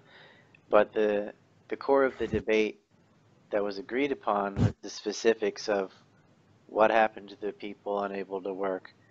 Were they transited to the east, or were they shot, or were they gassed, or whatever? That was the question. Which I've Well, answered. I mean- Trying to keep it. Yeah, we have. And you believe either they went somewhere or they got killed, but they weren't gassed. And Eric's Right. saying some of them died of typhus, some of them starved, and some of them were gassed too. And he's based that on all these witnesses that claim that there were gassings. And I was getting into whether there's some physical evidence of the chambers. Not because cremating bodies, you can cremate typhus victims too. If you don't want lice to spread, you want to burn the body, obviously. So, is there evidence of the buildings themselves? Is what I'm saying. Yes, there is so-called evidence, but when one looks at the evidence, one sees that those so-called gas chambers are laughable. They make no sense. Why would one want to even put a gas chamber underground where it would have been cool in order to generate the cyanide gas out and drive it out of Zyklon B granules? You need something warm. Well, it You want to warm up. It might not have started out as a gas chamber, but anyway. Well, yeah, that's sort of the standard story. It's evolved, obviously, but these so-called gas chambers were completed in early 1943 and used shortly after the Kremas 2, 3, 4, and 5 were finished for supposedly gassing people to death. It's ridiculous because there is all the evidence of how the real gas chambers would have been designed. They would have been based on something like the gas chambers, real gas chambers that were used to fumigate clothing. And those things were there. They're in Auschwitz even to this very day. You know, the Germans knew how to make excellent gas chambers that could be used to fumigate clothing or kill people. If you had taken any of these standard fumigation chambers, delousing chambers, one can also call them, that were used to fumigate clothing, you could stuff people in there. But that is not what's alleged at all. It's just nuts. It's just crazy that delousing chambers you could use large railroad delousing chambers as well, are not implicated in these stories. Instead, we get these little cuckoo claims that the morgues at the Kremas were used as gas chambers. That doesn't make much sense. That makes no sense at all, really, because you would have had serious problems in generating the lethal distribution of cyanide gas throughout the gas chamber. The standard claim is that holes were existing in the roofs of these chambers, and the Zyklon B was dropped down either directly on the prisoners or into so-called Zyklon introduction columns. That makes no sense. You would have needed a fan to distribute the cyanide gas throughout the gas chamber. That makes sense. Anybody who's any kind of an engineer would understand that instantly. You had to disperse the cyanide throughout the chamber. Otherwise, you would only kill off the few people who might be right next to the Zyklon B granules. It's a very different ball game. Zyklon B releases cyanide slowly. That's the way it was made. Unless, and this is what you see in real delousing chambers, unless you force warm air through the granules with some kind of a blower or fan. That was easy enough to understand. Anybody with half a brain trying to design a gas chamber would have understood that. The Germans did understand that perfectly well. We know that from their literature, which was even in English, published by the American Cyanamid Company. Look at Roto Discussion Forum, and you can read the actual literature, and you can literally read the minds of the gas chamber designers. None of them would have been so stupid as those alleged gas chamber rooms at Kremas 2 or 3 or 4 or 5. It would have been a disaster. Every time they would have tried to use it, they would have had an ugly disaster with lots of angry, frustrated, groggy Jews alive and as soon as the gas chamber door was opened. Okay, I thank you for sharing your 2 cents on that. But again, I'll just ask you to refrain from these kind of tactics. Where it's like anyone who isn't an idiot is going to agree with what I'm about to say. Is loading a question. Well, of course, it's loading a question, but that's what Eric's been doing all along here. Well, I mean, I think I'm just as a moderator. I think we're trying to have an honest discussion because Eric, for about 10 years, was on the other side of the fence. So this, you can't accuse him as somebody who's just listening to Zionist propaganda or whatever. Well, like, I don't accuse him of that, but I accuse him of being lazy and dishonest. Well, let me respond to what you said about how it wouldn't work or whatever. Go ahead, Eric. Well, don't interrupt him for a while because he was patient with you too. Yeah, I mean, I was patiently sitting here. He was throwing ad hominem attack, one after the other. I've been dealing with the evidence and the logic. So Fritz talked about Cat In. This was a sort of a propaganda coup for the Germans. They found this massacre site of the Soviets, of Polish intellectual class, I believe. Officers, military officers. So part of the reason part of the reason of their actions at these camps, including Auschwitz, Treblinka, Belzec, Sobibor, and Babi Yar, destroying evidence, covering up evidence, destroying evidence such as the crematories at Auschwitz, covering up the evidence after their cremations, after their cremations, and is try to hide that very situation Fritz talked about Katyn. The Germans went through very large lengths to cover up the evidence to create the situation we see today, where those who deny that these mass killings ever happened. So, well, the mortuaries, the Leichenkeller, the so-called gas chambers are still there at Kremmer 2, for example, and at Auschwitz 1. Yes, and you deny that they were used as gas chambers, even though the Germans covered it up. Well, I do deny that, but wait, let me stick to what you're talking about. Those things were not destroyed. Well, the roof was broken. Dynamited. They dynamited the building. That's it. The gas chambers supposedly, or the supposed gas, is still there. It's still there. The roof is broken and damaged and unusable, but it's still there. If the Germans wanted to destroy the evidence, as you allege, they would have done a much better job. Would have, could have, should have. They dynamited these buildings before leaving the camp to cover up the evidence after removing. No, it's not. You don't know that. You're mind reading again and doing it very badly. Well, why would you dynamite your own buildings? Because you don't want the enemy to be able to use the building for some nefarious purpose, helping the Soviet war effort, giving shelter or refuge to Soviet forces. That's what happens in wartime. That's not the only. Okay, that's not the only evidence that was destroyed or covered up, as went on in Treblinka, Belzec. You said all the evidence. All the evidence was destroyed and covered up by the Germans. No. Yeah, well, yeah. If I said all that's an absolute, there's a lot of evidence that survives that proves that these mass killings happened. For instance, at Babi Yar, the Germans they actually left records in Berlin, captured by the Soviets, of the exact amount sent to Babi Yar. 33,771 murdered at Babi Yar on the days of the largest mass killing at Babi Yar. These were civilians, women, children, men, sent to the ravine Babi Yar outside of Kiev. They photographs, all the eyewitnesses, German documents themselves list the amount killed at these places.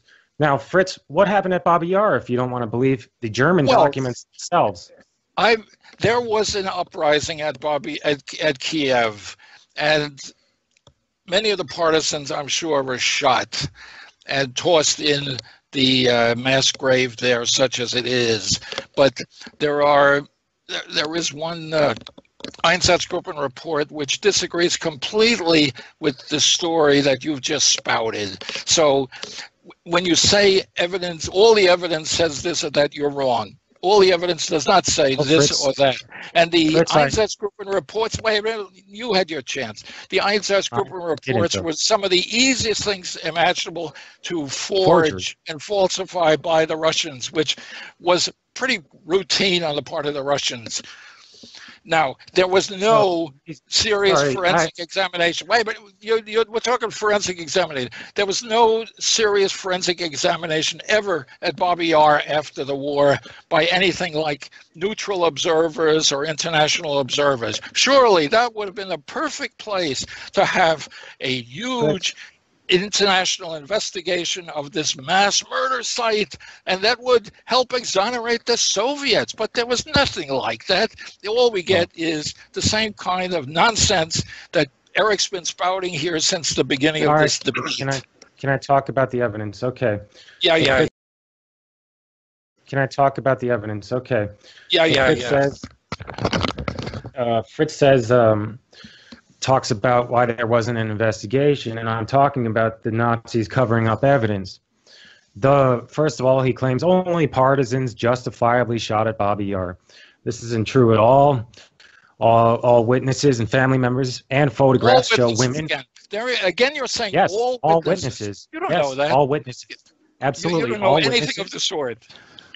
All witnesses. There's no witnesses that say Babi Yar was a transit camp. There's photographs of women and children at this place being undressed. There's massive piles of clothing at this camp. Now, we're talking about covering up evidence. The cremation pits, the cremation that occurred at the site of these victims, these women and children, not male partisans, those whose... well, there might have been some women partisans too. Can you get that through your head? Can you imagine that women were with the partisans? So Guillermo wants to, Fritz, it's pretty much the same. Fritz wants to sort of justify, minimize, and deny all the evidence of who went there. No, there were people there that were not partisans. They were innocent civilians, women, children, not engaging in partisan activity. There is a German... But some were, right? Some were. Do you admit that? Probably a handful. Oh, probably a handful. Come on. You're a child. You're a child. You're a silly little child. I'm sorry to be so blunt, but you deserve it. Well, I'm not going to name call like you do. There are some names I could call you. I'll be above this. Go ahead. I don't mind. No, that's not really debate, Fritz. It's I'll be more mature than you. Yes, okay. Yes, you're so mature. Oh, my goodness. Women undressing, what was the purpose? There's a German order for, quote, all kikes of the city of Kyiv to appear at a certain location. They are shown march. Good reason, sure. Because okay, so if you agree, were very active with Soviet partisans. Can you register? Does that even register with you? Jews in Russia were very active with the Soviet partisan forces. Well, I'm saying not. And if they can get an old Jewish woman to push a baby carriage with a bomb in it into a group of German soldiers, all the better. That was perfect. You think they didn't use women for partisan warfare? Come on, you're a child if you think that. Fritz, we're talking about 33,771 people sent to Babi Yar in a day, the largest massacre. Germans themselves in their own Einsatzgruppen report. So, you don't know that at all. These Einsatzgruppen reports were not even given a security classification above the most minimal security classification. They were easy things to get and falsify, and that's what the Soviets did. And these Einsatzgruppen reports were used by a very strange little Jewish judge after the war to prosecute and hang German Einsatzgruppen officers, and based on the so-called Einsatzgruppen reports, it's just pathetic. They engaged in no serious forensic examination of the Babi Yar site. All you have Well, Fritz, are the I so-called said the eyewitnesses. evidence was covered up. We have photographs of Yeah, Soviet yeah, prisoners you of have war bad shovels. photographs, not taken Excuse by me. neutral observers or photographers Excuse at me. all. Yes, they were taken by Germans. So one of the photographs Some, taken yeah, by and Germans. those don't show anything like a mass execution at all. The one you showed, for example, is a very ordinary scene. There's no mass murder involved there at all. That's one of the pictures you actually included in your lengthy, boring treatise, which you started your debate proposal here. It shows no extermination or mass killing at all. Just look at Well, it. first of all, there are multiple photographs. Yeah. Oh, yeah. We've Now got we got some photographs. other photographs. Now Can I talk you're about? talking about some other photographs other than the one you actually showed. Stick to the one you showed for a I'll while. talk about all of them. I'll talk about all of them. One of them is a group of children and young women, rounded up and undressing. German guards are there with soldiers. German soldiers are there with weapons. They're being directed to the execution site, as all witnesses claim. Yeah. As the eyewitnesses claim, but there are lots of other reasons for people to strip. That's one of the things you do in a security check. If you have some good reason to believe some people are carrying weapons, you search them. Isn't that amazing? It goes on all over the world, especially in those places where America is defending democracy. When you have a suspect who's suspected of being a terrorist, you strip them, search for weapons of one sort or another. Amazing that actually happens. There are no Wow. witnesses. You describe being sent to Babi Yar, being submitted to a security check, and going further on. The masses of clothes walked over by Germans at the bottom of the ravine show that they were not giving new clothes and sent on to some You other don't know that. You location. don't know that at all. You Well, don't know I anything accept at the all. official Your story. mind reading. No, You I'm accept looking at all the evidence. All the No, evidence. you haven't looked at. You're Have making you up ever an been alternate to the site? conspiracy theory. Have you ever? Yes, I have. Why would they leave all I have. the clothes I have just in been the to the bottom site. of the So ravine sorry. and not Because have the prisoner they take might it? have weapons in there, little knives, bombs, guns, pistols, all kinds of stuff. They're trying to check out these people for their possible involvement in partisan warfare. It's a perfectly logical thing to do. They might have nothing more on them than a piece of paper tying them to some partisan organization. That's very important. I understand the reason to strip somebody for security, but after doing so and not finding a knife or finding one or whatever, after getting rid of any weapons they had, why leave all the clothes piled up and just in the bottom of I don't know. They might have wanted to clean those clothes or give them some other clothes or keep them naked because it would be easier to keep them under control. I don't know. Okay. But the idea that there was a systematic extermination program in Babi Yar or anywhere else is just not supported. Certainly, if the Germans had people that they suspected of being involved with partisan activities, they may very well have shot them. That happened, no doubt about it. I can't blame them, but it's one of those things that happens in modern war, especially when a group of people like the Jews has been aroused to hate every German on the planet and make atrocity claims of one sort or another, or engage in terrorism of one sort or another. What do you expect the Germans to do? So when Fritz is confronted with something that disproves his theory and proves the actual theory, he says, Certainly at Babi Yar, no one was killed in gas chambers. Do you concede that at least? The reports are about shooting, not gas chambers. Yeah, shooting. Okay, not about gassings at all. So nobody was gassed at Babi Yar. But yeah, you're making a bizarre straw man that no serious historian believes in. We're talking about mass shootings at Babi Yar. You clearly don't know what you're talking about. You're not a serious historian either. In fact, you're a joke. So don't pretend that were gassed at Babi Yar. What the historians are saying. That's an expression right out of Mark Webber, a serious historian. Oh my God, we don't want to deal with historians that are not serious. You're a serious historian. Nonsense. You invented a straw man for no reason. It's sort of. Can we get back to diesel exhaust? Do you even know what a diesel engine is? Back into a corner, you want to go into your safe comfort zone. But Yes, I do. talk I do, about the because Bobby you are Yar right. massacre. First of all, I don't even accept that diesel engines were used. I agree with the closest eyewitnesses that claim petrol engines were used. But like I said, we're sticking to Bobby Yar now. When confronted with evidence that totally contradicts his alternate conspiracy theory, I want to talk without being switched interrupted. away from your comfort zone to expand into Bobby Yar, okay? You've switched. No, I'm talking about the things I talk about in my article, which is what you agreed to debate. So, anytime backed into a corner, Fritz usually says, I don't know, because he has no evidence to prove his alternate without conspiracy. any basis whatsoever. Every time I'm backed into a corner, come on, shame on you. Yeah, You say you guys are using very offensive things. What basically we're talking about Bobby Yar because it's in the article, and you're saying both of you agree there weren't gas scenes there. That's not the contention here. This is just about shooting and exterminating people. That's all. Sort of shows how Fritz, if Fritz is seriously proposing gassing at Bobby Yar, it shows he has not researched it whatsoever and is just, as I said in the intro, just calling BS on things he doesn't even know about. So to claim that, there are Jewish families who still visit the site Bobby Yar today, their family members were not partisans. Some of them were little girls. Some of them were women. It's not justified to kill these under accepted rules of warfare.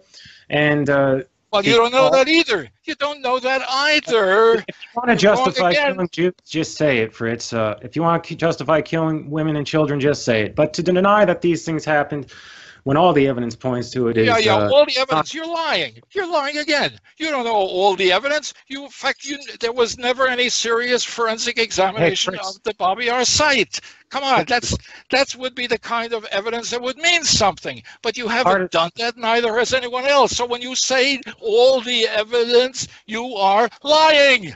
Well, certainly all sides in World War II killed children. It's not unique to Germany or anything, but to act like no. they didn't. First of all, he's calling me a liar. Yeah. Well, he is a liar. He's not lying. Yes, he is lying. Of course he is. When he says all the evidence, he doesn't know all the evidence at all. The most serious kind of evidence, the existing evidence, a forensic examination of Bobby Yar, never occurred. First of all, the Germans covered up Bobby Yar. There's a photograph of an earlier cover-up in 1941 of masses of Soviet prisoners of war with shovels trying to cover up the evidence to create the condition we see today of people denying these murders. There are Jewish families who, as I'm trying to say, please don't interrupt me for at least 2 minutes. There are Jewish families who lost their loved ones that were not involved with partisan activities, little girls and women taken from them, ripped from them, never seen again. They were murdered at this site. It was not a transit camp where they were given new clothing and sent anywhere else. Part of the reason there was no, first of all, there has been investigations at Bobby Yar. Second of all, the German cover-up has skewed a lot of the evidence. In about the 1960s, at Bobby Yar, there was a chemical spill that flooded the ravine. There will never be a total examination of the evidence because the entire site has been contaminated at this point. But all the existing evidence points to mass shooting and cremation at Bobby Yar and a German cover-up involving Soviet prisoners of war, literally with shovels, covering up the evidence to try to hide these crimes, to create the condition we see today of those who deny it. I am not lying at all that all the existing evidence points to this happening. Well, yes, you are. I'll keep reminding you that you are lying about all the evidence. You don't know what all the evidence is. Even if it was covered up with dirt and shovels by Russian prisoners, you can still undig it, open it up, and do a serious investigation afterward. Katyn was also covered up by KGB agents and soldiers, but the Germans dug up the ground and exposed the bodies and what remained, and then you had a serious investigation. The fact that somebody covers something up with a shovel doesn't make a later investigation impossible at all. So, all the evidence, you're lying when you say that. Shame on you. The difference between all the potential evidence and all the existing evidence. No, there's a big difference. I agree. You could dig it up, but it hasn't been. What he said. That's not what he said. He said all the evidence, not all the potential evidence. He said All the the evidence existing is something evidence. different. I said all the existing evidence, as Ryan No, said. no, no. You said Possibly all I the said evidence. it the first. Okay, The first possibly time I you said didn't that say the first. existing, and then you corrected yourself. But the first Yeah, time yeah. you said all the evidence. All the all the existing existing evidence, which is all So- very tainted, to say the least. So, all the existing evidence. So, there are zero Yeah, yeah. witnesses. I know that's a minor point for you. That's a minor detail. But you said Sure. all the evidence. I'm not denying that these people were murdered there. They never existed. They never came back to existence. Came back to their You families. don't know that either. You don't know Yes, that I do. either.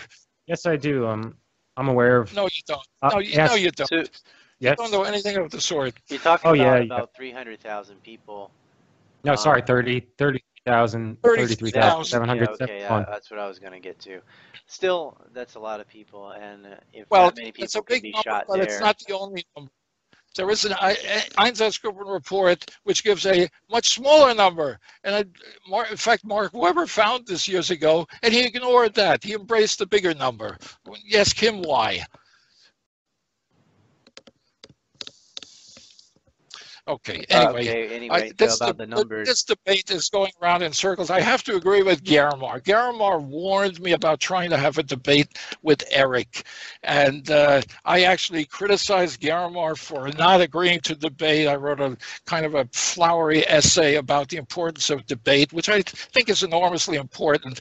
But we're dealing here with a person who really doesn't know what he's talking Well, about. no, I have hate to to be ask you, so. like, if you are capable to debate with anybody who disagrees. Well, Because it's hard. It I is, know it what is I've hard. seen is, you said before the debate started it was going to be hard for you to be civil and everything because this is such an emotional topic, which is fine. It should be, especially if you're German yourself and there's so much guilt placed on the German people, and we all know about the Holocaust industry and how it's exploited and all the terrible things that have come from it. But would it be possible for you to debate anybody on this topic who didn't agree with you? Without It'll be hard, I'm sure, because I know the emotional strings that are pulling people, and Eric is very much under the pressure All right, stop of with these. the ad hominem attacks. Well, Stop Yeah, with yeah. it. Well, You've ad done it hominem enough. attacks sometimes are very appropriate. No, And you've done in it. case they, You've done it sometimes they are hundreds of not. times. If He's we done had it hundreds avoided of that times and in stuck to this. the evidence, we went in circles a few times, and I'm going to have to close this debate for time's sake, but we can pick it up later if you want to. But I understand that, because I do this too. I will destroy someone's argument and then call them a bitch afterward, just as extra.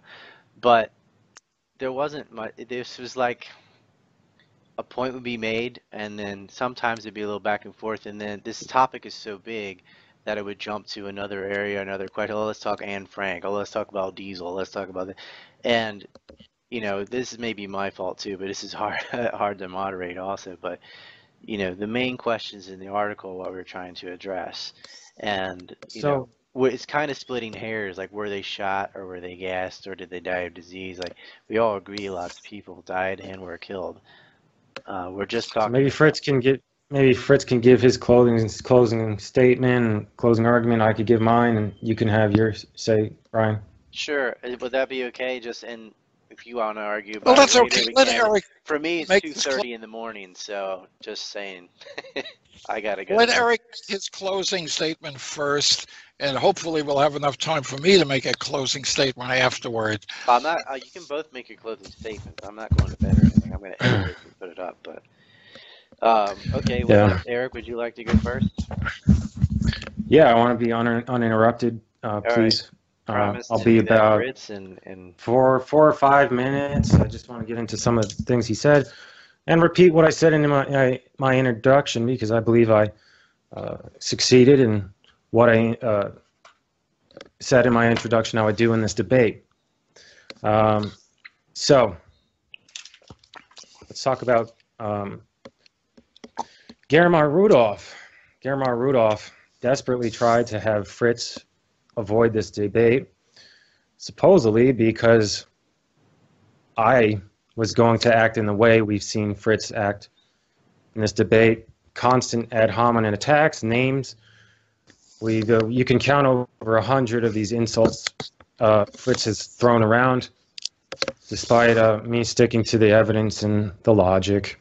But also Germar of Committee for Open Debate on the Holocaust desperately wanted Fritz to avoid this debate because I've shown through the evidence and the logic, including in my article, that this conspiracy theory that Treblinka, Belzec, Sobibor, and including now Babi Yar apparently, as well as Auschwitz in some circumstances of those unable to work, were transit camps, are completely unfounded.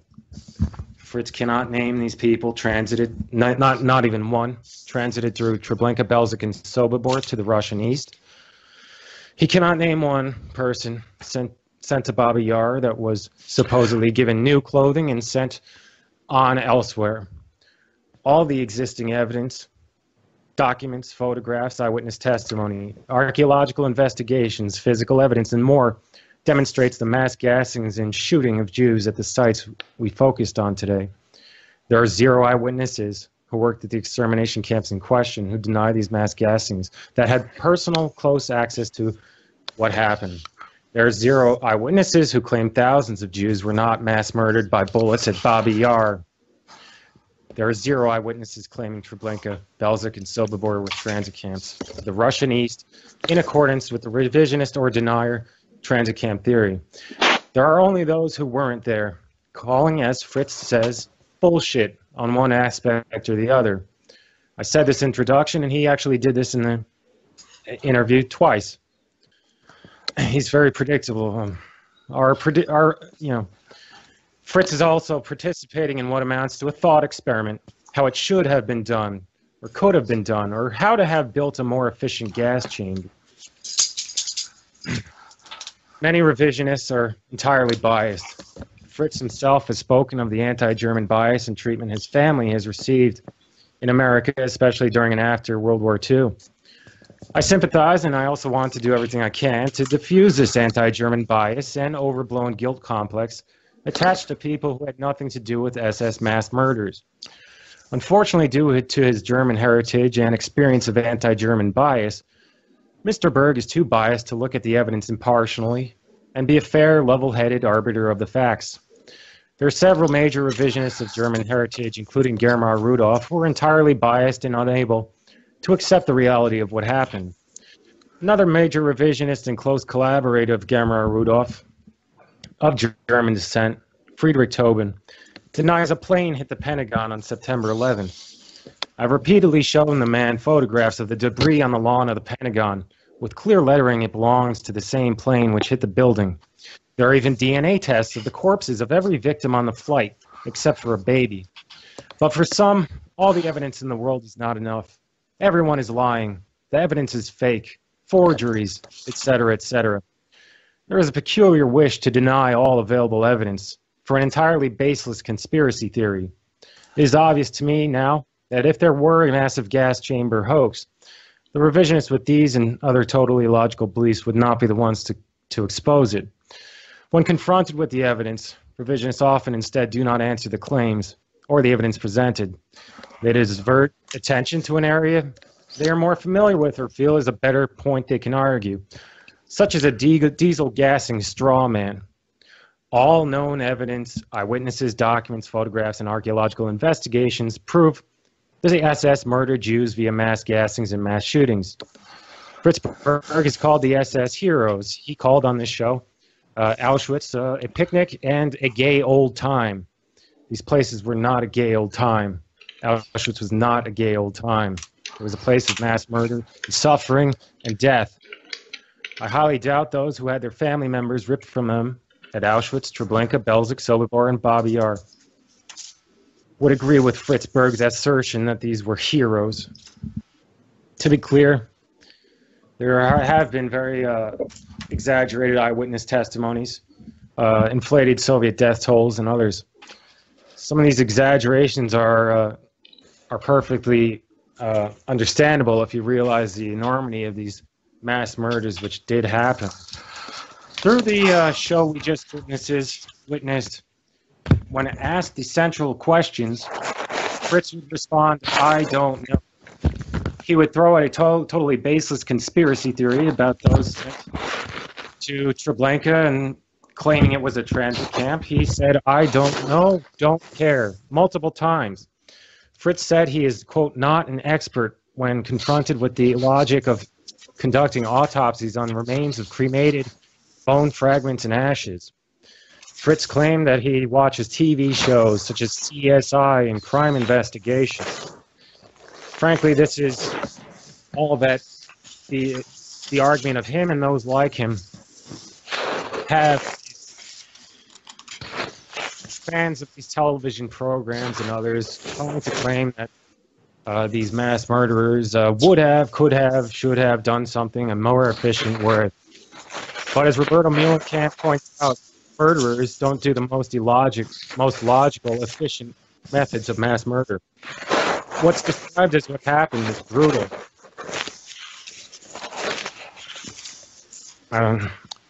What's described as happened was brutal. Anyone can make up more efficient ways to gas people, but all the existing evidence points to what's happened, and the fact that these, quote, revisionists or deniers can't name one person, quote, transited through these extermination sites of Treblinka, Belzec, Sobibor, Babi Yar is proof that what they claim is a baseless conspiracy theory.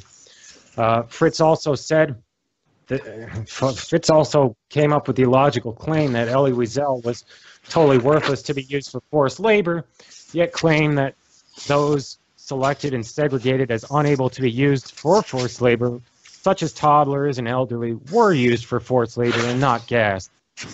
I've proved my point today, and I thank Fritz for coming on. I don't really appreciate all the insults, but I understand he has no evidence to justify his point, so I'm sorry he couldn't, be more mature about it, I guess. I thank Fritz for appearing to debate.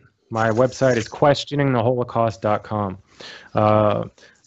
Just real quickly, I want to just say, unfortunately, I found myself in between two fanatical groups. Those powerful blind believers who in media, journalism, and academia sweep under the rug some of these very real and embarrassing Holocaust-related falsehoods and outright inventions, such as Wiesel and Irene Zisblatt, and those like Fritz who deny SS massacres as a whole, the gassings and the mass shootings, such as at Babi Yar. Gray area in these black and white sides is where I've determined the truth lies. All right, thanks, Ryan. All right, well, hold on. Don't go. So thank you for being patient, Fritz. Please give your closing argument. Yeah, let me see if I can.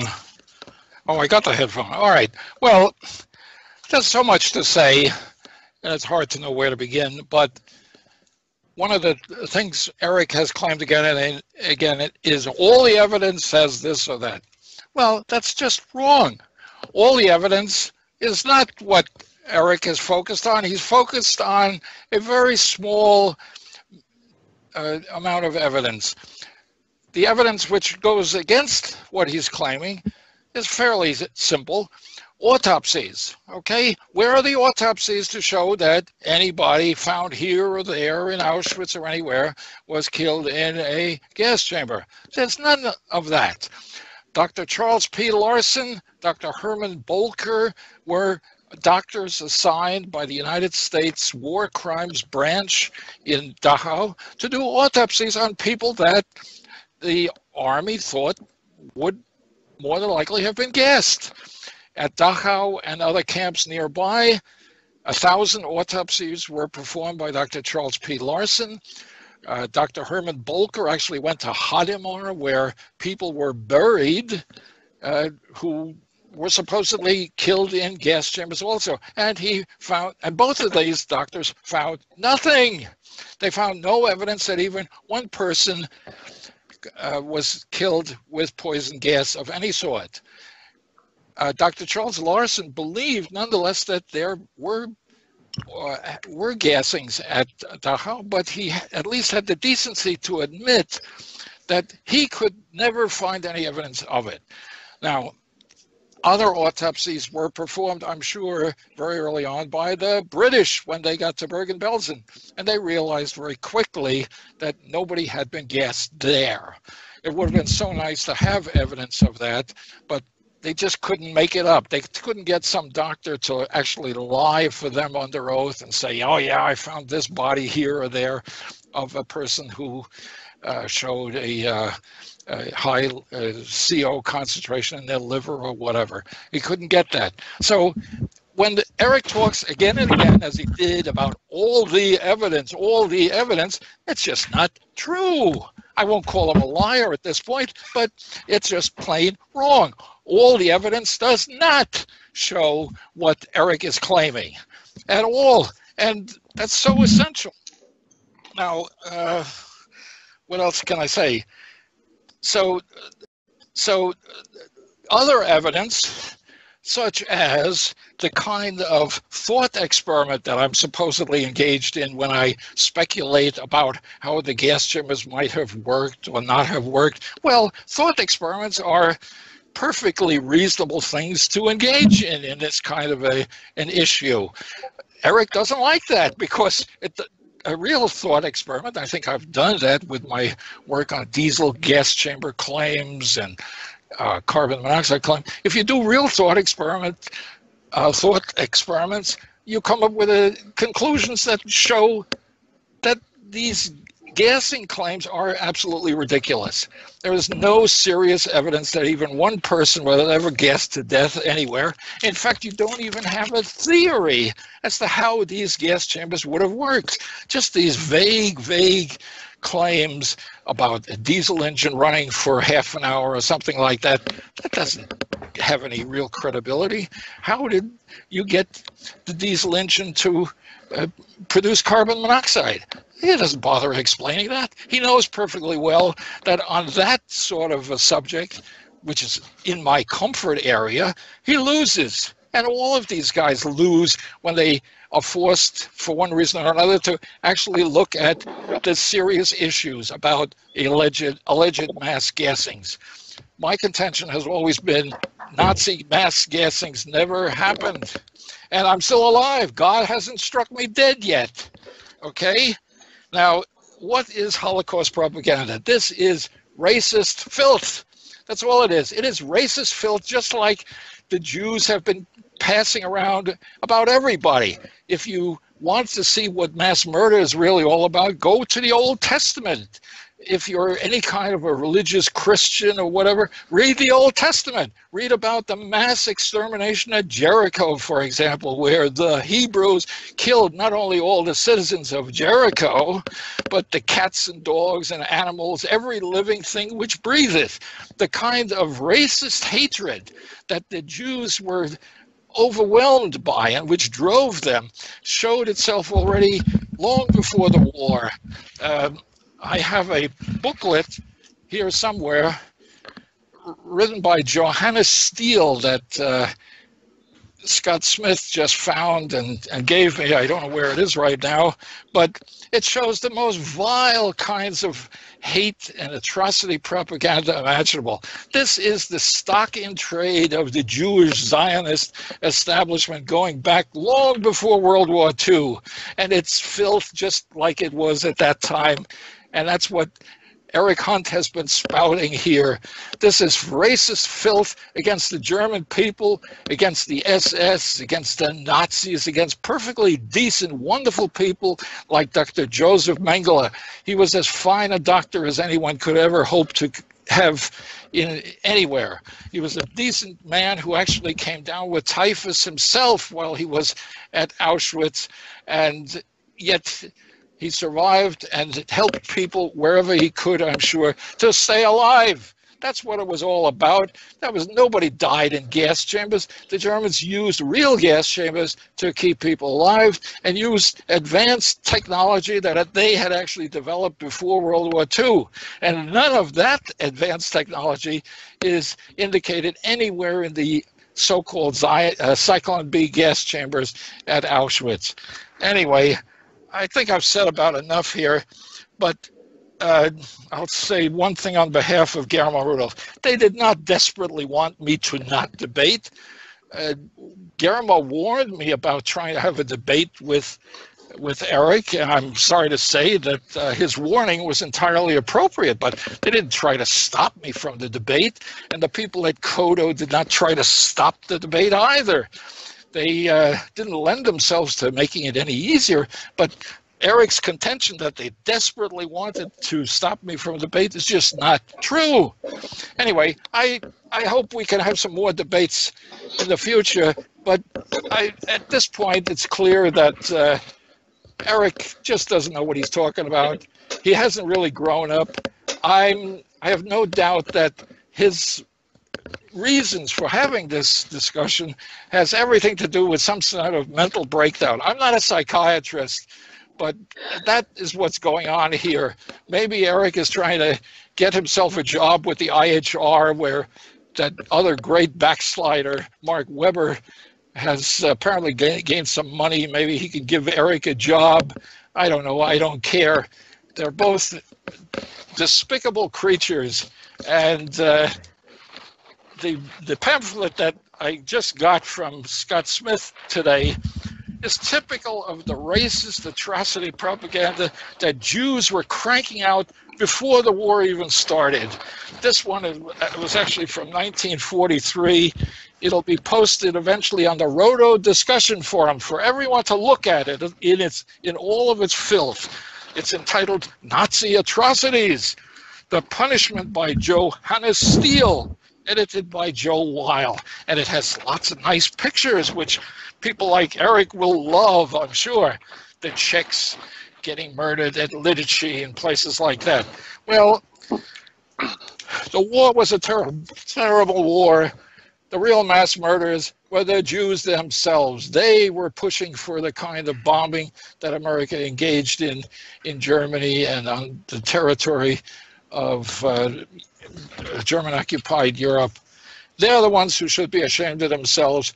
I'm afraid we may actually lose our argument in general. We may not succeed in waking up the world as to what really happened in the war. We may have a disaster far bigger than World War II any day now. I hope that doesn't happen. But if we think critically about these horrible, horrible atrocity fabrications, we might come to our senses and avoid a bigger disaster. Anyway, I'm thankful that Eric agreed to debate me, and I thank you, Ryan Dawson, for doing a very heroic job. And I admit that your advice was very good. You guys on, but I let all the black sheep on my show, and I had Eric on in the past, and I have him on now. I had David Colon on in the past. I had him on when he changed his mind. I'm all for free speech, and I try to keep it calm and cool if I can. And I know these topics are so charged and ought to be. You're talking about war and death and prejudice and all these mass murder. Yeah, mass murder. You can say the same thing in the other side of the world too, what was happening in Asia. And so I really thank you guys for coming on, and we'll try to, I prefer to have it civil. I don't mind a few ad hominem this and there, it's whatever, but the people will be able to pick the meat out of these arguments, and we can have debates in the future. And I'm tired, so I'm gonna edit this and throw it up on the web, and I will send both of you links. And again, there's NaziGassings.com and QuestioningTheHolocaust.com for you guys' sites. And I think we need more dialogue and debate on this. As heated as it gets, this is what's necessary to move forward on this. These kind of questions have to be addressed. If it was a transit camp, where did they go? What's the evidence for it? If there were gassings, where's the physical evidence for that, etc. And so I hope to fish these out in the future, and I appreciate your time and patience in doing these kind of things from both of you.